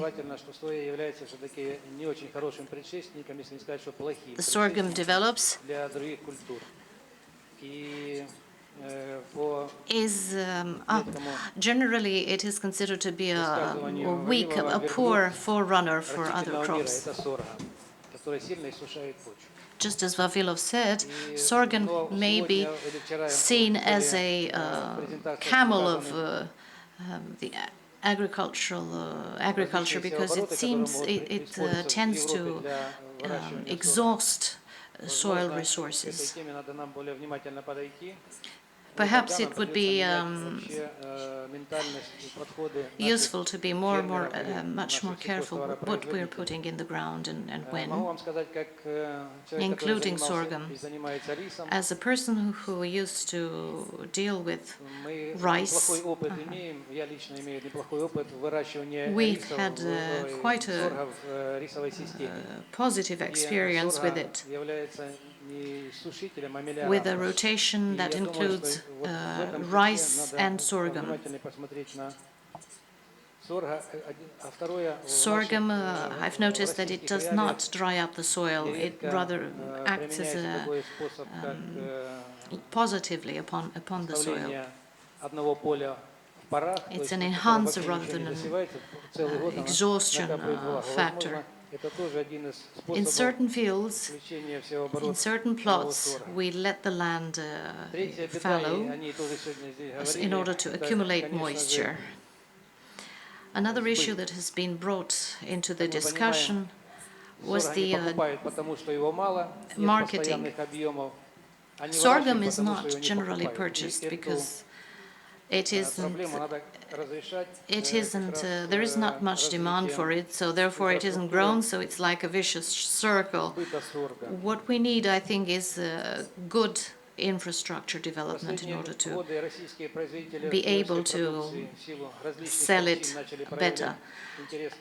In recent years, grain producers have started being more careful with the production obtained by the seed companies within Russia, and that are comparable with what usually comes from import.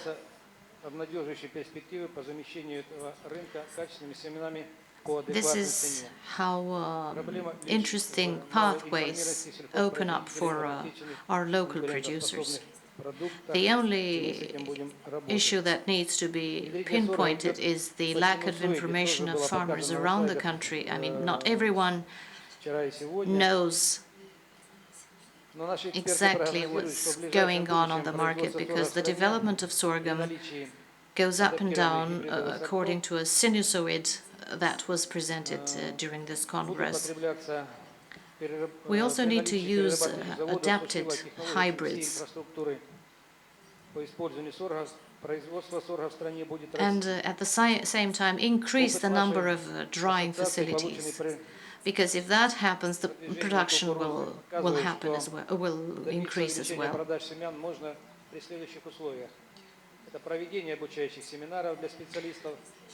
When promoting corn, we can also take that opportunity to talk about sorghum, something that would approach both producers and users of sorghum, and talk about the whole chain from planting to the end product. I think it is very important to have a well-trained human force, so to speak, the manpower, probably the same issue as in Romania. We also deal a lot in extension services, starting with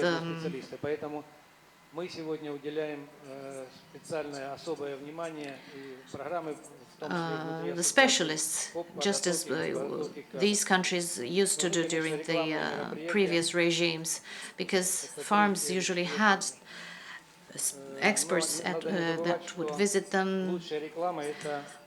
We organize field days and trials. The neighbor's experience is very important. You know, if you look at the other one and see that they've done well in that and that production, you know, by word of mouth you can spread the news, and this is the best channel of information actually when promoting a crop.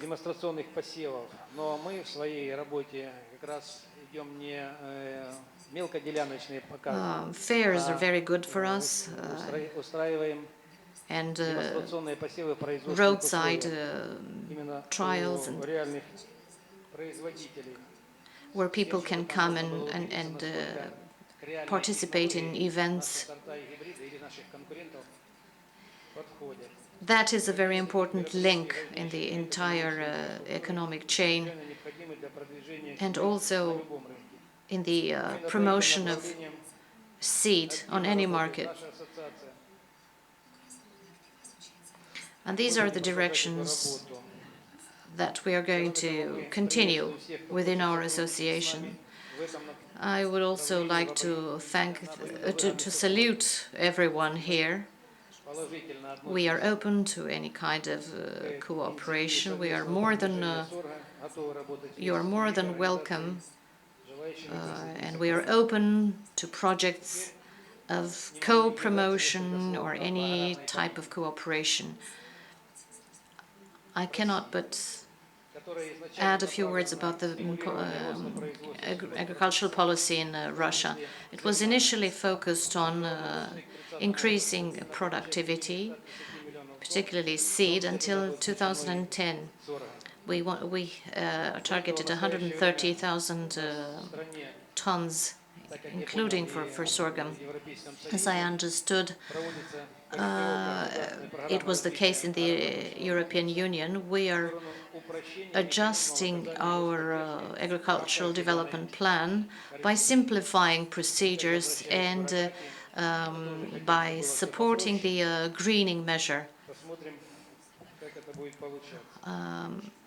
We are going to see how we are going to reach that target. In our new program, we focus on grain development, grain production for sunflower and corn and soybeans. We must understand, I believe, as producers and associations, participants in this Congress, that we need to should rely on about 70% own production of seed, something, of course, a Russian production. And starting with that, given that, I think the people that are active on the Russian Federation market should be much more active in terms of focusing on our crops. And they should do more selection within Russia as well. And the government plays an important role in that.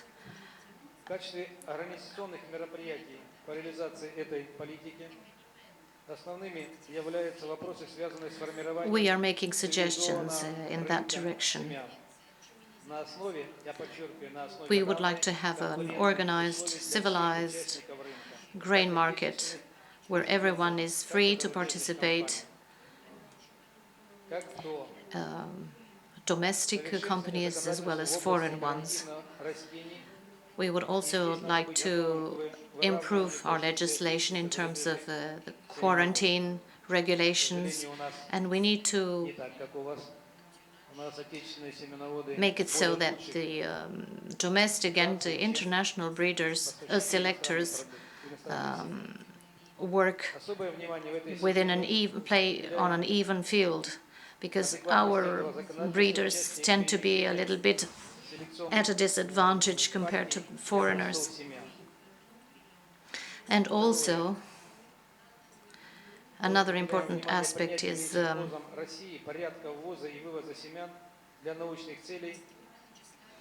changing our legislation regarding imports and re-exports of seed, improving control checks,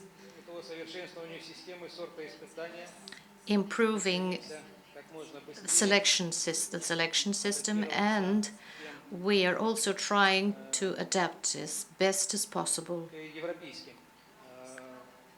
to the European standards and regulations and methodologies, and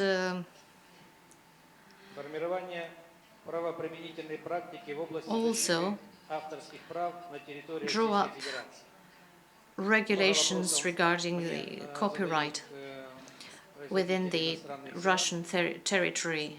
We get questions from seed producers abroad telling us how can we come to Russia if we cannot protect copyright.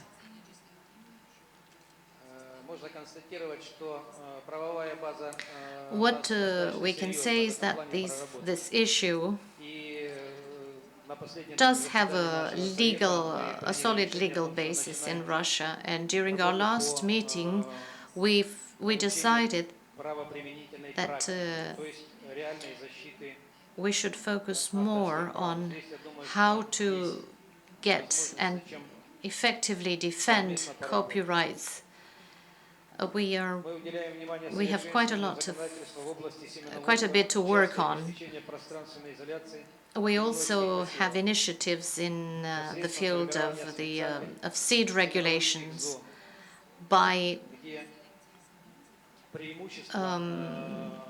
designating areas for seed selection, where one advantage would be that the farmers would actually hold those lands. We've already had experiences of that type. By being here convinced me that we need to strengthen our legislation in order to enhance exchanges among selection companies, as well as create common enterprises of national and international breeders and selectors. Things have been done of that type have been done already, and I think that we need to support that type of activity. We also must say that as far as the European and Asian trade area, that there have been events that have been organized internationally, and our association has helped create an international Asian organism, where we've also invited an association from France, and I think that kind of cooperation could widen even more for the benefit of the activity in the Russian Federation. That kind of cooperation is important, And we must say that not everyone has access to market information. We shouldn't forget about that. In the end, I would like to thank you all for your attention, and I understand that our next meeting is going to be 2 years from now, and I would like to invite us all to look more into the strategy of supporting sorghum internationally, on the international markets, until 2050 at least. Thank you.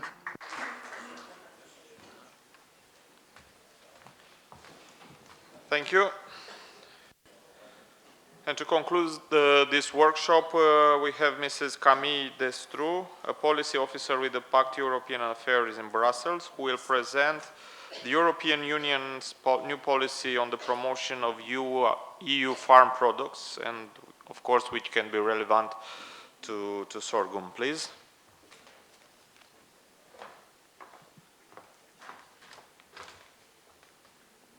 Hello, everyone. So my name is Camille Destru. I work for Pact European Affairs, a consultancy based in Brussels, specialized in EU politics and decision-making procedures. So as you may know, the European Commission has been funding promotion programs for EU agricultural products in the EU and also abroad.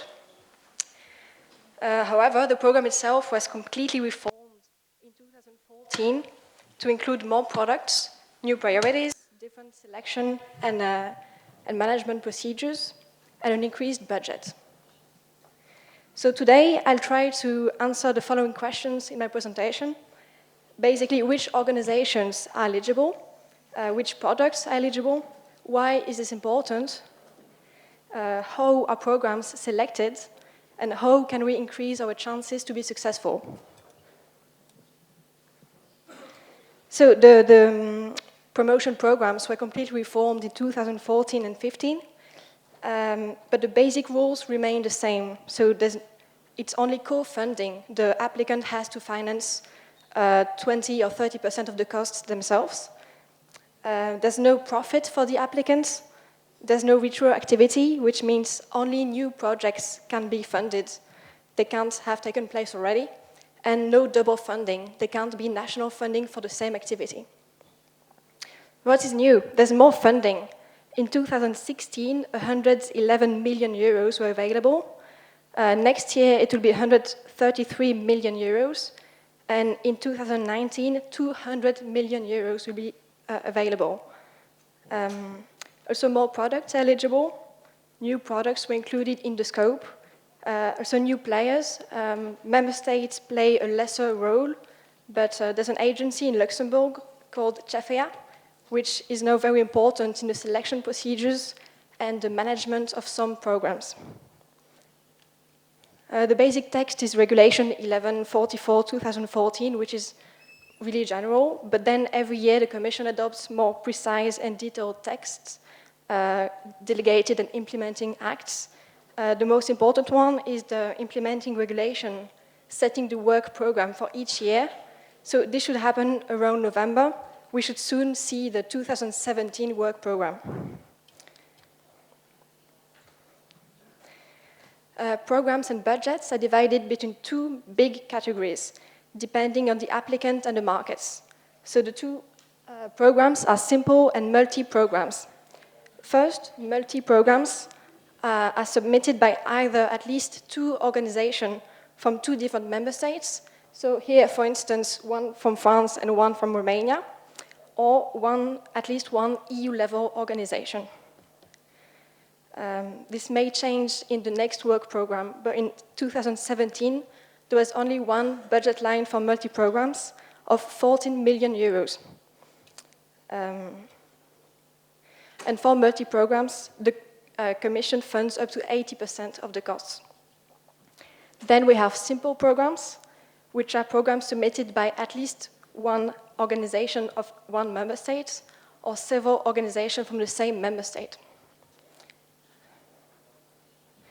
So in 2016, the total budget for simple programs was 94 million euros, but they were divided into different budget lines. First of all, between programs targeting the internal markets, and then programs targeting third countries. For the internal markets, it's possible to target specific countries, but it can't be only the country of origin of the applicant. So in this case, a French organization cannot only target France. It needs to be at least 2 countries. And then for third countries, there's different budget lines defined each year. For instance, in 2016, for programs targeting China, Japan, South Korea, it was 12 million euros, but it can change one year to the next. Then who is eligible? Private companies cannot apply. They can't make any profit out of it. So the applicants need to be trade or inter-trade organizations, which are representative at the member state level or at the EU level. It can be producers' organizations, or it can be bodies with a public service mission, such as the Chamber of Agriculture. Applicants can be excluded if they had financial issues in the past, or if they don't have enough human and financial resources. Also, they need to be representative of the sector. The Commission defines thresholds of representativeness. Which products are eligible? So in general, the Commission does not set priorities per product. It's rather on the, which market is targeted. But the product needs to be in the list of eligible products, which is set in the first annex of the TFEU, which is a treaty of the functioning of the European Union, which covers all agricultural products, but does not cover tobacco, which is not eligible for the promotion programs. But it does cover some non-food products, such as seeds, for instance. Also, on the conditions, certain transformed products can be eligible, certain spirits, wine, fishery products, and also products from certain schemes, such as organic products, or national or EU quality schemes can be eligible. Brands can be visible in the programs, but under different conditions of, at least, for instance, 5 different logos can be visible, but not less. So what is the selection process? How are applicants selected? Each year, the Commission publishes around January 2 calls for proposals, one for simple programs and one for multi-programs.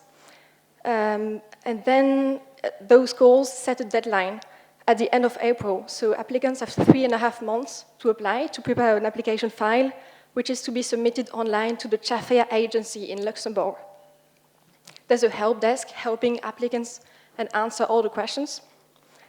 CHAFEA then has 5 to 6 months to assess programs, multi and simple, and should therefore publish its answers soon, like mid-November, for the program submitted in April 2016.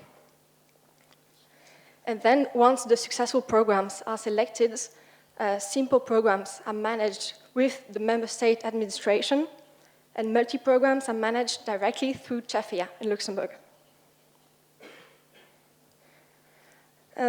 2016 was the first year the new program was put into place, so it was admittedly a test year. So the 3.5 months period could be extended maybe in the future. But in any case, this is very short, given the amount of required information, and also the fact that everything needs to be in English, as well as the EU language of the applicants.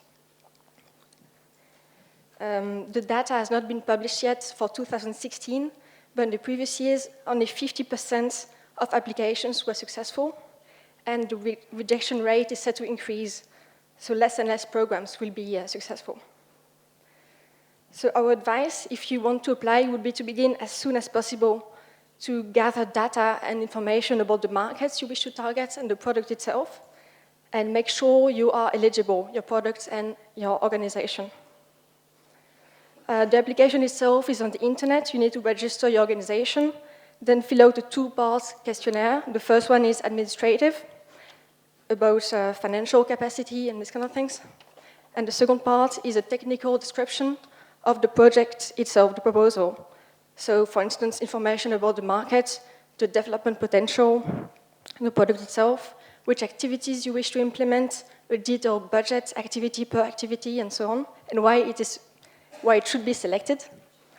It can be in any EU language, but it needs to come with an English translation. And all candidates, successful or not, will receive detailed feedback to help them improve for the following years. So finally, selection. Strategic priorities are defined each year in the work program by the Commission, but some things stay the same. For instance, you should focus on European value and European arguments rather than national arguments. For instance, the quality of European methods in agriculture, the cooperation between different member states. Also in the motto, it should be important to emphasize how European the culture is. Also present innovative projects, new products, new markets, new applicants, target not only big cities, but also the countryside, lesser known regions. We have to take into account that programs have to be implemented through a communication agency. You can't do it yourself, or not entirely yourself. And finally, all the different activities you propose have to present a coherence with each other, create synergies. You can't just present one or two activities, it needs to be a whole program. It's possible to innovate, but it needs to be justified in terms of costs. And finally, of course, so 70% or 80% will be financed by the Commission, so it's taxpayers' money. So all costs need to be necessary, coherent, verifiable, reasonable, identifiable. It needs to be all transparent, of course. Yes, and so the FNP SMS tabled two proposals. One of them targeted on the internal market, more precisely France, Spain, Italy, Bulgaria, and Romania, and the other one on Russia and Ukraine. Each was about asking for €500,000. And we'll know soon, in mid-November, the decision of TAFE and the Commission. But we're quite optimistic, and so we'll know soon. So here's more references. Should you need more information, all the text provides more details about the programs. Thank you.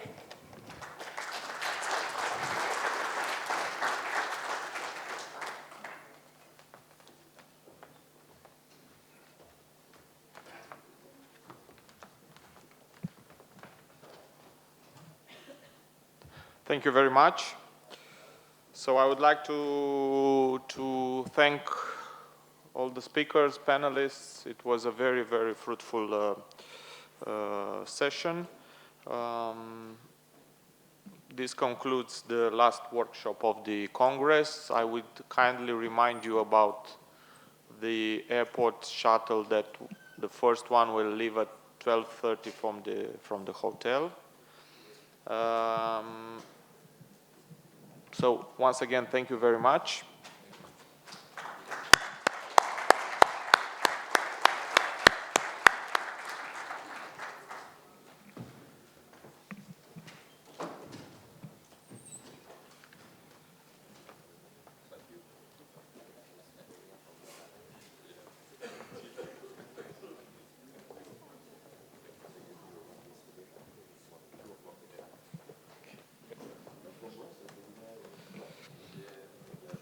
So now we are reaching the conclusions of the Congress, and I would like to invite the following speakers to join me on stage. It's Frédéric Gage, who, for the organizer of this Congress, had the formidable task to summarize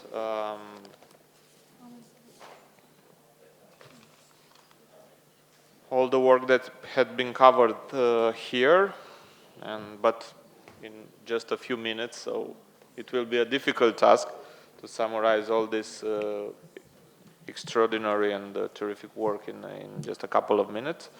Okay, Daniel Guégan, Director General of PACT European Affairs in Brussels, who will speak the importance of being well organized, working together, taking effective action.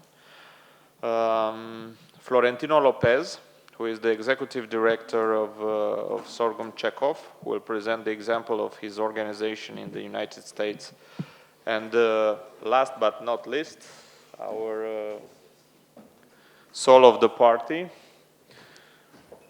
Luc Expri, who will speaking on behalf of all the organizer and will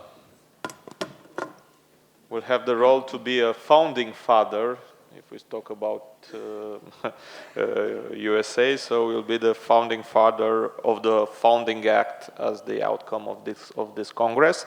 So first of all, I will gladly pass the floor and the word to Frederick Gage.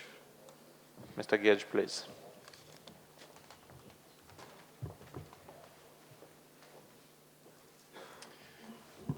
Hello. My name is Frederick Gage, and I am agronomist with definitely the passion of the sorghum. And today I will represent the sorghum ID. The first European Sorghum Congress was organized by workshop about the sorghum chain with topics about outlets, trade, crop management, and research activities. We surely had a good global view and analysis of the sorghum chain. Our common objective is to identify all necessary action, make the development of sorghum in Europe. With diverse international presentation, we also discovered some examples of organized sorghum chain outside Europe that show the advantages of this profitable crop and prove the possibility on the European market. So, to sum up, what was exactly identified during these 2 days? In order to build up a strong organized sorghum chain in Europe. Before, what is an organized sorghum chain? A structured chain is organized by actors with common objective to answer to client need. For sorghum, we can identify several levels of actors. The plant breeding, seeds production, the agronomy, farm, the collector, traders, and finally, transformers and consumers.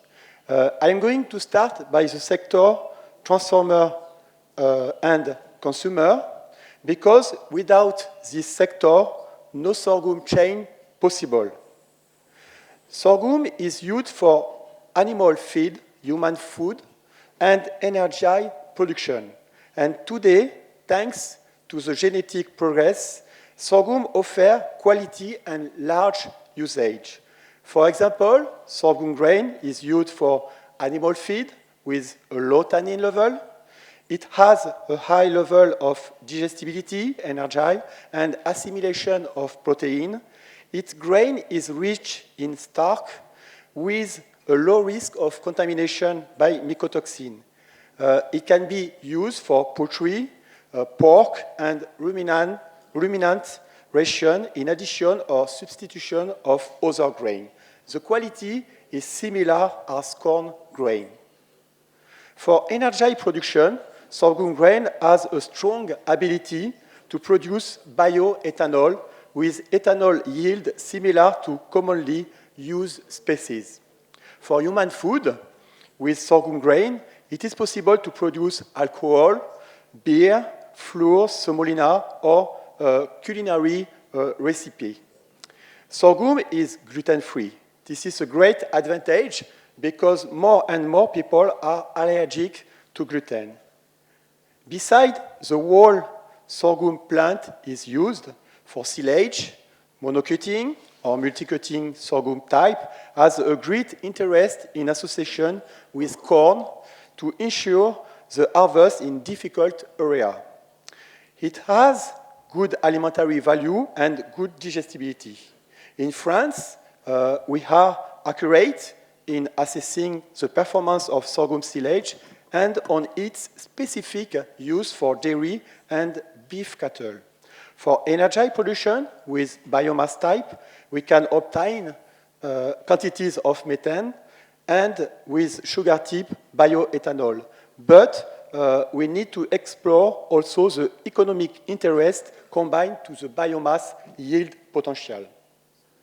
Many processors know definitely the quality of sorghum, but sometimes they have a mind-hold quality reference. I remember this year a discussion with a pork feed producer. His data's reference were from 1964. Need to increase the knowledge of transformation for usage of sorghum with more updated reference. Today, the most important obstruction is the availability of sufficient sorghum production. Processors really need a better visibility. It is difficult to introduce sorghum without establishing an organized and sustainable sorghum production. During the second workshop, 4 examples of organized sorghum trade were analyzed. 2 in Europe, with the example of Spain and Italy, and 2 others outside Europe, with the example of Argentina and USA. In these 4 examples, we can see some well-structured and organized trade network. First, in Italy, with the sorghum stock exchange organization in Bologna, we see the balance point between cost and revenues is about 1.6 for corn against 1 for sorghum. On average, in Italy, the cost per hectare of sorghum are around 200, 300 euros less expensive than corn. Secondly, Spain is one of the biggest importers in Europe and the main consumer of French sorghum. We saw with this example the importance of storage agency organization in this sector. In the USA and Argentina, sorghum chain is completely well organized but not infallible. The presentation, for example, the presentation of sorghum export from USA to China also show that a too strong dependence on export, over 60%, can be dangerous and destabilizing. In Europe, we need to promote the development of local opportunity, allowing more stable demand to stimulate the interest of storage agency and trading network. In many European countries, the trading network on sorghum does not exist. Moreover, some monopoly situation with difficulties to motivate the storage agencies due to a lack of volume and visibility break the initiative of processors. It's a pure snowball effect. All this analysis showed that we really need to build an organized market. During crop management workshop, my specialty, thanks to sorghum expert and farmer with passion of sorghum, we identified the point of interest of the sorghum cultivation. Firstly, a crop adapted to water stress situation and where 80% of surfaces in Europe and in the world are without irrigation system. It preserves water resources. Secondly, it has an interest in the crop rotation. Sorghum needs less pesticide and fertilization. It offers a long possibility planting window, And finally, the crop management is adaptable to the corn machinery. But we have also identified some points necessary to be clarified in Europe, like the seedling strategy, depending to the areas, earliness, the interrows, and genetics, the weeds management, or the harvest time to preserve the yield potential, a right moment not easy to define. The panicle is at maturity, but leaves stay green, unusual for many European farmers. What we really need to keep in our mind is that when the farmer have a good expertise of sorghum, the practices are generally good and the performance follows. We really need to improve knowledge about sorghum practices and to increase the number of experts by training organization.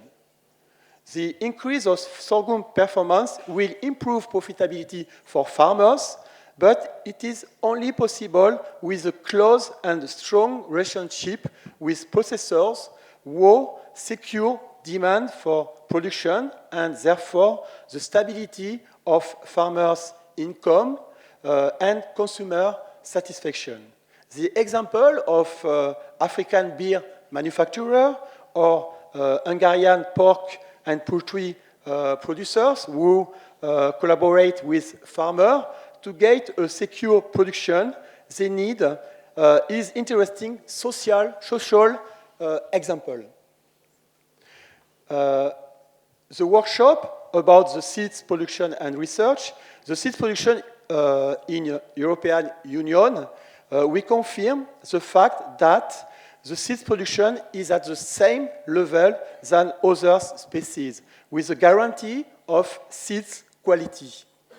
For example, in France, in 2015, 98.9% sorghum seeds production were certified. Presentation from CIRAD, French Breeding Association, and USA were very rich in innovation, precision, and definitely very dynamic. Sorghum has a great genetic variability with 168,000 accessions in the world, with a lot of innovation in traditional breeding, but also in the modern practice, such as genomics, as QTL identified for height, maturity, and juice stem, biparental QTL for yield, quality, and use of mutant, and phenotyping method as drawn. The next goal for the research would be to increase the relationship between researchers in Europe and on other continents, for example, from Americas or Africas or Asia. We need this relationship. Finally, we clearly need a European policy and a strong sorghum promotion to help us creating a strong and definitely stable sorghum chain. Sorghum in Europe, a true reality. Thank you for your attention.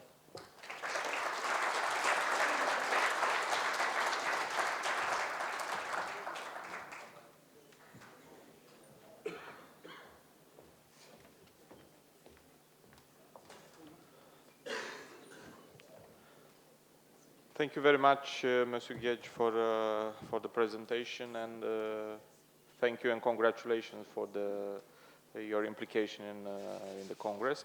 Now I'll kindly ask Mr. Florentino Lopez, which will have the floor to make his presentation. Thank you. Thank you. Thank you so much. First off, I really want to thank the organizers for the invitation and also congratulate them for such a wonderful, wonderful workshop. I do want to cover quite a bit of information, and I'll try to do that rapidly but at the same time, I want to make sure that it's thorough enough to where you understand. This is really more about our program in the US. Really today, I'm going to cover a little bit about the sorghum checkoff basics, try to give you an understanding of why the checkoff was actually started, give you somewhat of a vision of the checkoff overall, and also tried to give you more of a vision of what's going to take place in the future as we look at it, and also some closing remarks.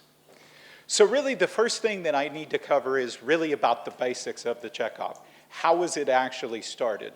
It is a producer-funded organization, 100%. So the producers actually are investing dollars on a consistent basis to support the program.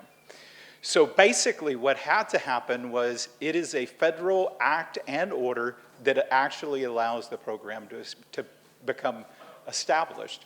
So by allowing the act and the order to take place, the program could actually start. We are actually overseen by USDA. Although we do not get support from USDA, we actually provide money into USDA for the oversight that they provide to the program. This is very similar to other programs as well.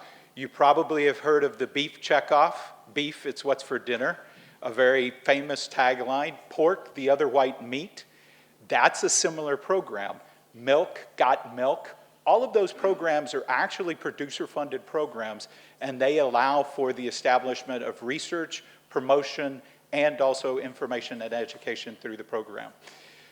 On the sorghum side, the sorghum checkoff is funded through a program that allows 0.6% on the net farm value to be assessed to producers that goes into the organization. So that's how the actual money is collected. Again, we're overseen by the USDA.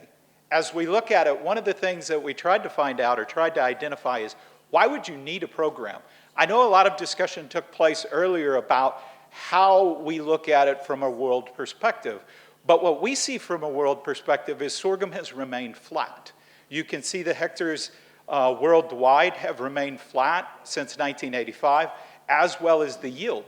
All of the things that are extremely important to help build producer profitability, we see are really lacking overall. That really is the same effect in the US. As we look at the US, acreage is actually decreased in the US. So we can see 20 years ago, the acreage was almost double what it is today.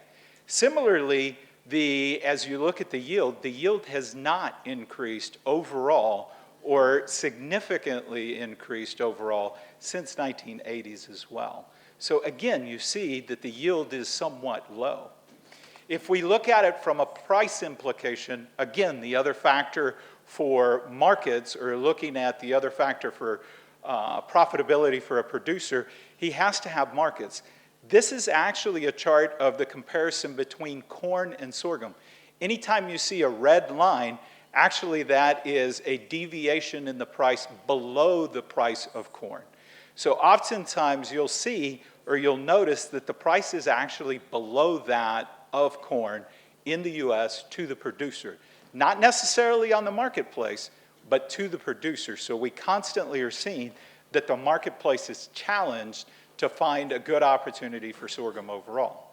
Likewise, if we look at the investment from companies, or if we look at the investment that takes place on seed, fertilizer, chemicals, there's roughly $42 billion that are represented on this. Of that, 1.68% is the amount that actually is transferred into sorghum. So that also limits the opportunities that companies will import or invest dollars into the industry, because there's just not sufficient amount of dollars to really return back to those companies. So again, we see that as being one of the challenges of why sorghum does not get an equal shake as it looks in the research area as well. As we were looking at the yield, you can quickly see that the chart represents two different areas, sorghum and corn. You can see that the representation or the actual trends are very different in the comparison. So we'd like to see that sorghum area move towards the right or towards the higher yields as well. again, offering the producer more profit, offering the producer more opportunity into the marketplace as well. So really, as we look at it from a vision, again, the checkoff is funded 100% by producers. By those producers, it's actually run as well. So we have a board of 13 producers that make up the sorghum checkoff board. Those producers actually are creating the program overall, or setting the tone for the program. And really, as was pointed out many a times, profitability is the #1 item that they look at consistently. This is really the model as we see it. So again, referring back to profitability, and we see that coming from productivity enhancements and also demand enhancements. Those two areas are extremely important to us. So again, the board is structuring all of their activities and their employees to try to find ways to help build productivity and help build demand overall. That's a consistent discussion that takes place between the board. As you look at it from a strategic standpoint, I know that there's a lot of information on this chart, but what I really wanted to symbolize is the board is looking at a strategic situation. Their time frame is almost 1 year from the time that they actually have a strategic meeting yearly. They look at what are the factors that we need to be searching for, how should we invest the dollars that we have, what should we be doing overall, and then over the course of 1 year, that is put into proposals, and then those proposals are actually funded. So again, there's a long course of time that's taking place from when the board actually is deciding strategy and actually determining how they will fund those projects overall. So again, a lot of information and a lot of time and knowledge is going into what they're doing overall. Many of the discussions that you had today are the same discussions that the board has been having for the past 7 years. And there has been a lot of information that has been discussed here that we have tried to answer the same questions. We happen to maybe be a little bit further down the chain, but really we're still doing the same things that you're talking about right now. Some of the things that we talked about productivity earlier, our emphasis is looking at over-the-top grass control. The individual from the Netherlands that pointed out earlier as far as chemicals are concerned, we're constantly trying to develop new genetic germplasm to hopefully find ways to combat whether it is looking at grass or whether it is actual pest management. Again, yield development and enhancement, seed innovation, and then looking specifically at information management. All areas that are extremely important to us from a seed development standpoint or from a productivity area.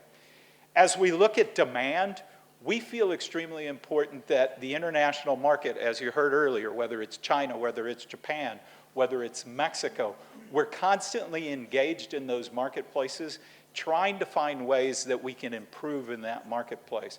Whether we're looking at consumer markets, there was discussion earlier on food products. We have a consumer-driven website now, simplysorghum.com, that emphasizes all of the benefits as they relate to sorghum from a health food standpoint or from a human food standpoint. Livestock nutrition, we try to answer those questions that came up earlier. Some of those questions that we're trying to determine, how do you actually know what is the inclusion rate for poultry or what is the inclusion rate for pork? I, being from the feed side, would say I've used it at 100% inclusion rate on the pork side, and I know companies that have used it at 100% inclusion rate on the poultry side as well. So again, all of those questions can be easily answered, I believe, very quickly. We look at the biofuels. Biofuels is an area that's extremely important to us as well. A large percentage of the sorghum that's grown in the U.S. still goes into biofuels, making ethanol on a daily basis. So we roughly have about a 30% market share that goes into ethanol production. Co-product development, those are products that are being developed out of the ethanol industry, whether it's lubricants, whether it's grease, we're trying to enhance those opportunities as well. Supply chain facilitation, you heard a lot of discussions earlier about making sure that if you're producing it, that there's a buyer available. That has to be a constant area that's being looked at as well. So again, one of those things that we see is, just from casting a vision, we feel that the acreage in the US needs to double.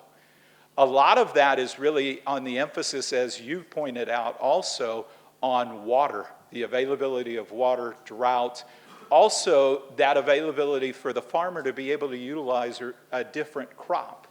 The more opportunity that a farmer has to use one crop versus another, he has more opportunity to actually create profit.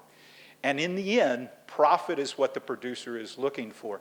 As a producer organization, that's what we're constantly trying to help, is the profit side. So today, sorghum is seeing a lot of rejuvenation. You're actually noticing that from a research, promotion, and information, the checkoff overall has invested $60 million to date since 2009. So we continue to invest large amounts of dollars. We see that, that there is a constant amount of investment that's taking place overall.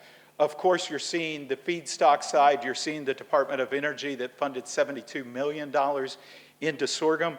So you're seeing a different set of items. We know that there's 400 human food products out available in the marketplace. One of the things that I wanted to leave you with is the partnering opportunities that come up. These are a list of partners that we have within the sorghum checkoff today, that we're investing on a daily basis or on a yearly basis. We're investing with these companies to help grow the sorghum industry and help provide opportunities for the producers to where that producer can become more profitable on a daily basis. Really, that's all I had today. Thank you.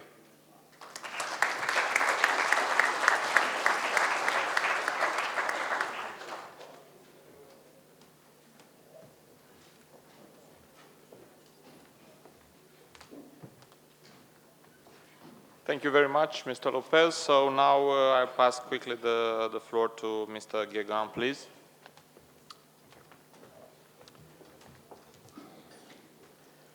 Ladies and gentlemen, you have had during 1 day and a half very interesting discussions about sorghum production, import, exports. Now I think it's time to think about what next. What are the next steps we have to organize together? I was very interested by the previous speaker and what he said about the organization in the US for sorghum.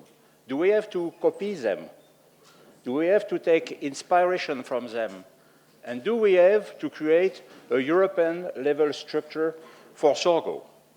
For doing what?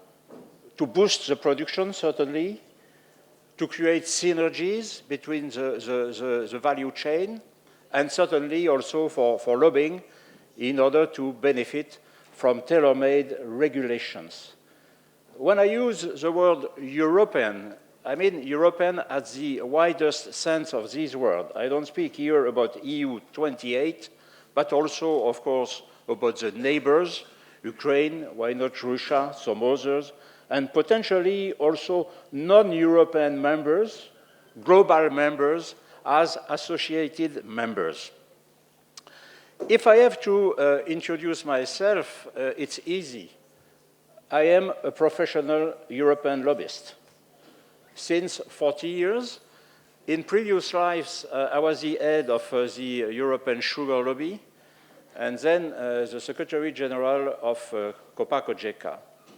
Now I am a consultant for European lobbying, by the way, and I assist the European maize producers and Luc Esprit for European lobbying strategies in Brussels. One of our first achievements, which is a joint achievement, by the way, was to be officially recognized by the Commission as a partner. We have been selected as being members of the advisory committees of the Commission, which is giving us, again, visibility, a credibility, and an official status. What we did for the maize is potentially feasible for sorghum. Now, let's have a look and a reflection about the landscape of lobbying in Brussels. As you can see, it's very crowded, very fragmented. We can divide this landscape in two categories: EU trade associations, including agriculture, and NGOs, civil society, green NGOs. How many EU trade associations are established in Brussels? In reality, too many. As you can see on the screen, 1,000 EU trade associations are established in Brussels. I ask you the question, how many are really efficient? How many?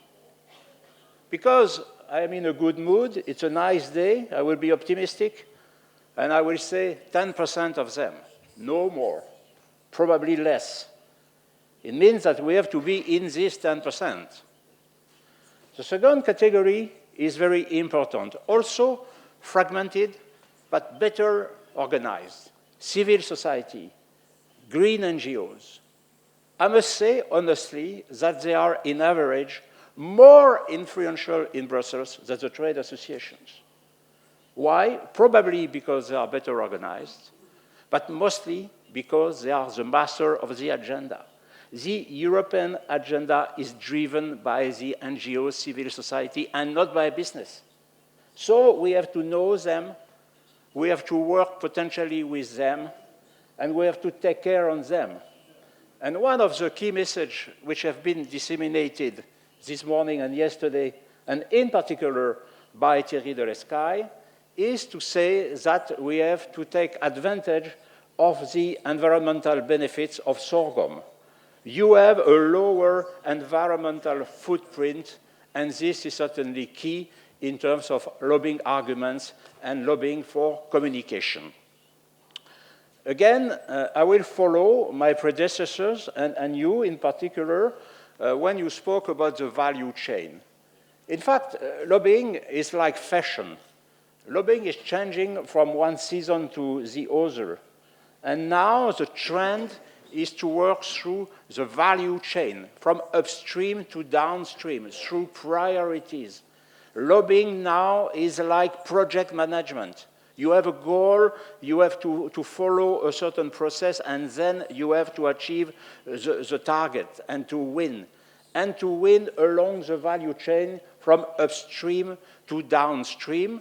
And when you see just here on the podium the motto of this Congress, you see seed, farming, industry. This is the value chain, and this is exactly the context in which we have to organize ourselves. Now, what are the key solutions for success? We have a number of conditions to fulfill, and each of them are very important. The first one, I have said already, the value chain, fundamental. Second, a light structure, to be agile, with concrete goals, means priority, one priority, two priorities, never more. A concrete roadmap, and to have a concrete roadmap is certainly the priority to achieve after this Congress if you decide to follow this road of the creation of an EU structure. A credible director and secretary general is, of course, obvious, not so frequent, it's relatively rare, but it's fundamentally important to have a secretary general also focusing on priorities. And finally, a professional sense of communication. In this very complex environment in Brussels, communication is key. We have to keep it simple, we have to gain a visibility, we have to enter in a storytelling, we have to be professional in communication, and we have to use the social networks. Get rid of this bloody, obsolete classical communication with position papers, all this blah blah that nobody reads. We have to enter in a new era through modern communication. The target of people to reach in Brussels is relatively limited. Brussels is 25,000 people max, and it's very easy to communicate and very easy to gain visibility when you know how to do that. Finally, and this is my last slide, which is somewhere a story in itself. It's how to maneuver through a graph. Well, in the good old days, lobbying was a sort of standardization of action. You know, you were a farmer or you were a member of an organization, you were considered as being a specialist of seeds or of sugar or wheat or whatsoever. You had identified who were the interlocutors in Brussels and you were meeting them. And this was lobbying, and generally efficient lobbying. These good old days are over. Why are they over? They are over because now we have 28 member states. Again, it's very crowded. Because the system is more and more bureaucratic. And because with this bloody Lisbon Treaty, the classical, easy understanding decision-making processes has been replaced by something extremely complex, extremely opaque. And now each dossier has its own institutional setting. So it means that in the good old days, you were starting from point A and you were easily moving to point Z. Now you have to combine expertises, and in particular, technical expertise, procedural understanding, and expertise in communication, which means that the way to move from A to Z could be much more complex, but at the end of the day, you are supposed to win. Because again, and it will be my conclusion, it's a major difference between European lobbying and national lobbying. In national lobbying, you know, it's very linked to politicians, to political parties, when in Brussels, it's very based on convictions and the capacity to convince and to influence. Despite these very complex environments, the margins of influence in Brussels are very high. You don't lobby to move or to change a comma in a text. You lobby to change the text. And this can work, but never forget, lobbying is a job. Thank you very much.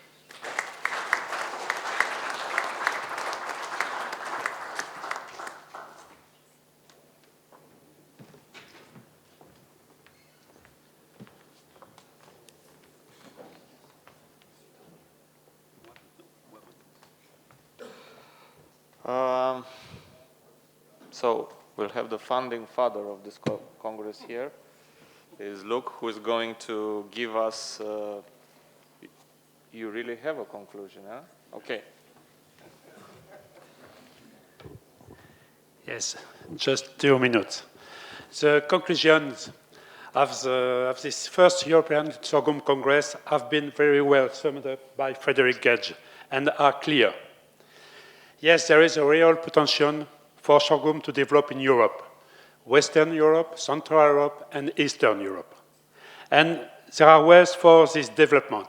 However, we must admit that right now the sorghum production sector is not properly organized. We can see the difference with the look at sorghum checkoff as presented by Mr. Florentino Lopez, and which is clearly relevant and effective. So it is our joint responsibility to establish the conditions needed for this, as was suggested by Daniel Guéguin, and to organize the sector as a structured Europe-wide entity.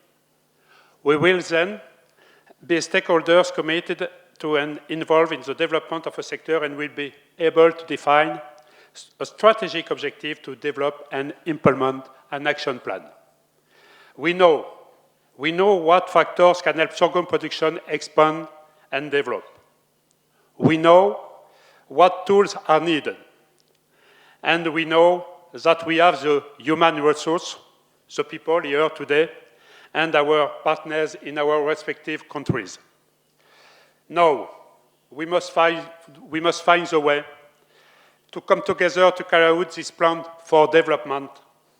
Now we have to join forces as a European interbranch organization working for the development of sorghum.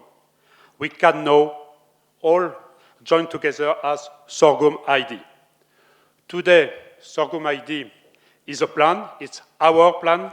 Tomorrow, Sorghum ID must be our organization for taking action. So, this is a proposal This is a challenge that we intend to take on, building the organization over the weeks and months to come, being more effective together. This is the plan and therefore the funding act that we are putting to you now at the end of the Congress. And we will come back later with the project and call on you so as to have maximum support for the Sorghum ID initiative. Tomorrow, 2 priorities: contact the future members, and secondly, propose an action plan. Thank you. Thank you very much for your attention, and see you.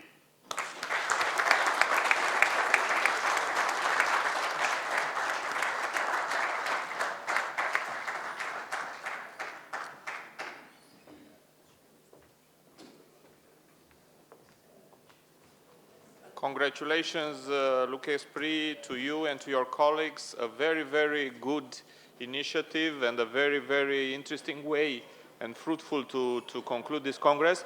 But let's hear the first feedback of your proposal from a person that it's in the field of sorghum for at least, I think, 45 years or something. The former Minister of Agriculture of Romania and the actual Vice President of the Academy of the Agricultural Sciences in Romania, Mr. Valeriu Tabără. I dare to say the most respected and competent academic in Romania, which has a strong background and in politics and in government administration, so he can give us a feedback from both sides of the problem. Vlad, mulțumesc foarte mult, onorați prieteni, asistență. Vă mărturisesc că am participat la un eveniment extraordinar. Și mulțumesc pentru această ocazie în care m-am transformat într-un student care mi-am notat extrem de multe lucruri. Felt like a student again. It was very fascinating to learn things. As I say to my students, agriculture, whatever it is, whether it's more or less important crops, must fulfill certain conditions. And whether we like it or not, first of all, we need to think about food safety. Secondly, we should not forget that agriculture is a main supplier of raw material, and then that it's the main source of energy of the future. What I've heard during these 2 days about sorghum has been extremely well presented and put together. This is a formidable seed collection that we are talking about, as it has been said, although plenty of banks still exist, I would say, at the European level. Only in the county of Timiș, where I come from, I have 3 exceptional sweet sorghums. Another important issue that I've noticed and which has been emphasized today is the issue of technologies. It's not only one technology of growing, I mean the procedure of growing it. It's various technologies, starting with the planting, and how you deal with the planting moment and all that, and then secondly the plant density, in order to tackle both the density itself and quality. And one third aspect which we were dealing with heavily in the 80s and 90s in Romania, when we were thinking about regenerable or alternative energy sources, it's the timing of the harvest. When we talk about, it's one thing for sweet sorghums, which have been less discussed here, without actually making a clear distinction between the silage sorghum and the sorghums that are used precisely for the sugar production, carbohydrates. But there are sorghums that are important for the fermentation. For example, the composition in the last internode, because there are substances and salts there that are exceptional there. Towards the end of the growing season, that might have a negative effect upon the alcoholic fermentation or the silage fermentation. These are, I think, issues in terms of that have to do with the uses of sorghum that need to be well distinguished. Then the harvesting time. When are my quality traits at their best, so that I can actually use that product for that specific purpose?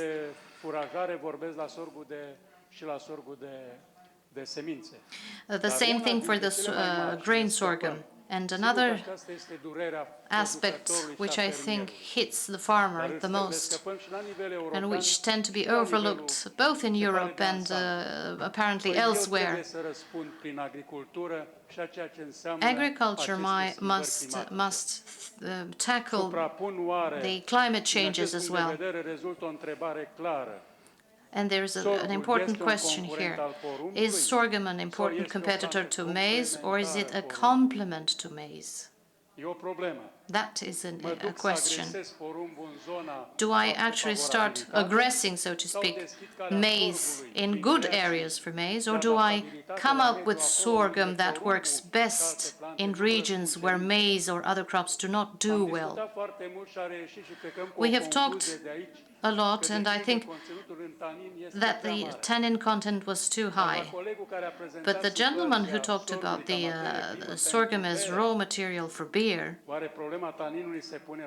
do they worry about tannins that much there? Given the role of tannin in industry in general and for the beer quality, this is another important question, because the cooperation with the research structures in the United States and that need to be replicated in Europe should mean finding the right forms of sorghum for our needs, as well as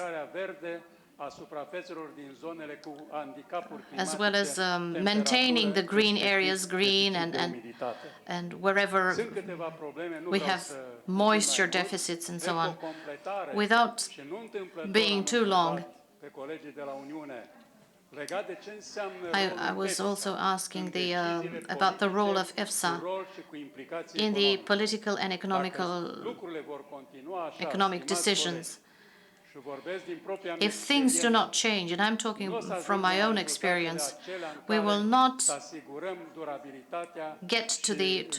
we will not reach our target where the farmer actually trusts us, because he's dealing with a very, very complicated life in general, economically and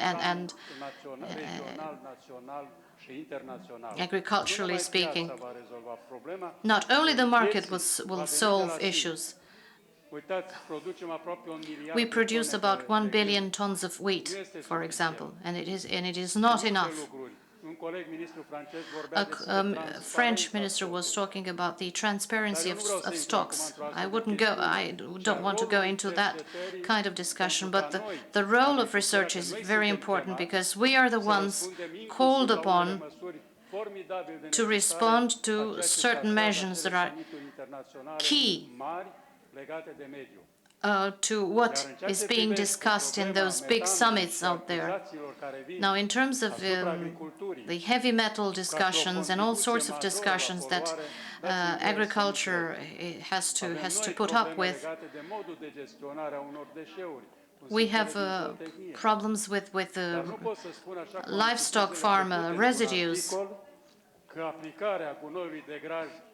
But we shouldn't go as far as saying that manure is toxic for soil. I mean, that's going to absurd extremes, not even the nitrates. The nitrate discussion, I don't think, has been analyzed correctly. You can have water table pollution with tiny amounts of fertilizer if you're not careful. If you look into it, if you do not protect your drilling, for example, you have all sorts of problems. I'm going to try to stop. It's been a an excellent event, but I just wanted to point out a few things. The role of research, once again, the role of research is extremely important. Thank you very much, once again, everyone, and thank you for the opportunity to speak.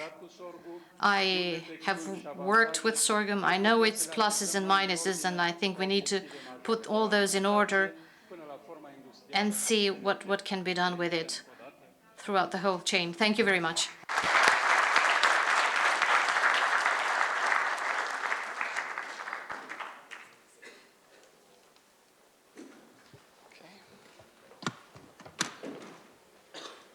Thank you very much.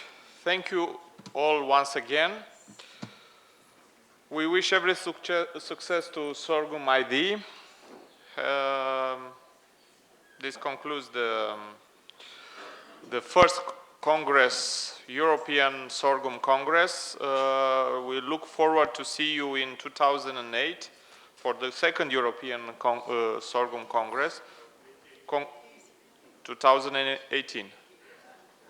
Okay. Okay. Congratulations and thank you for the organizer.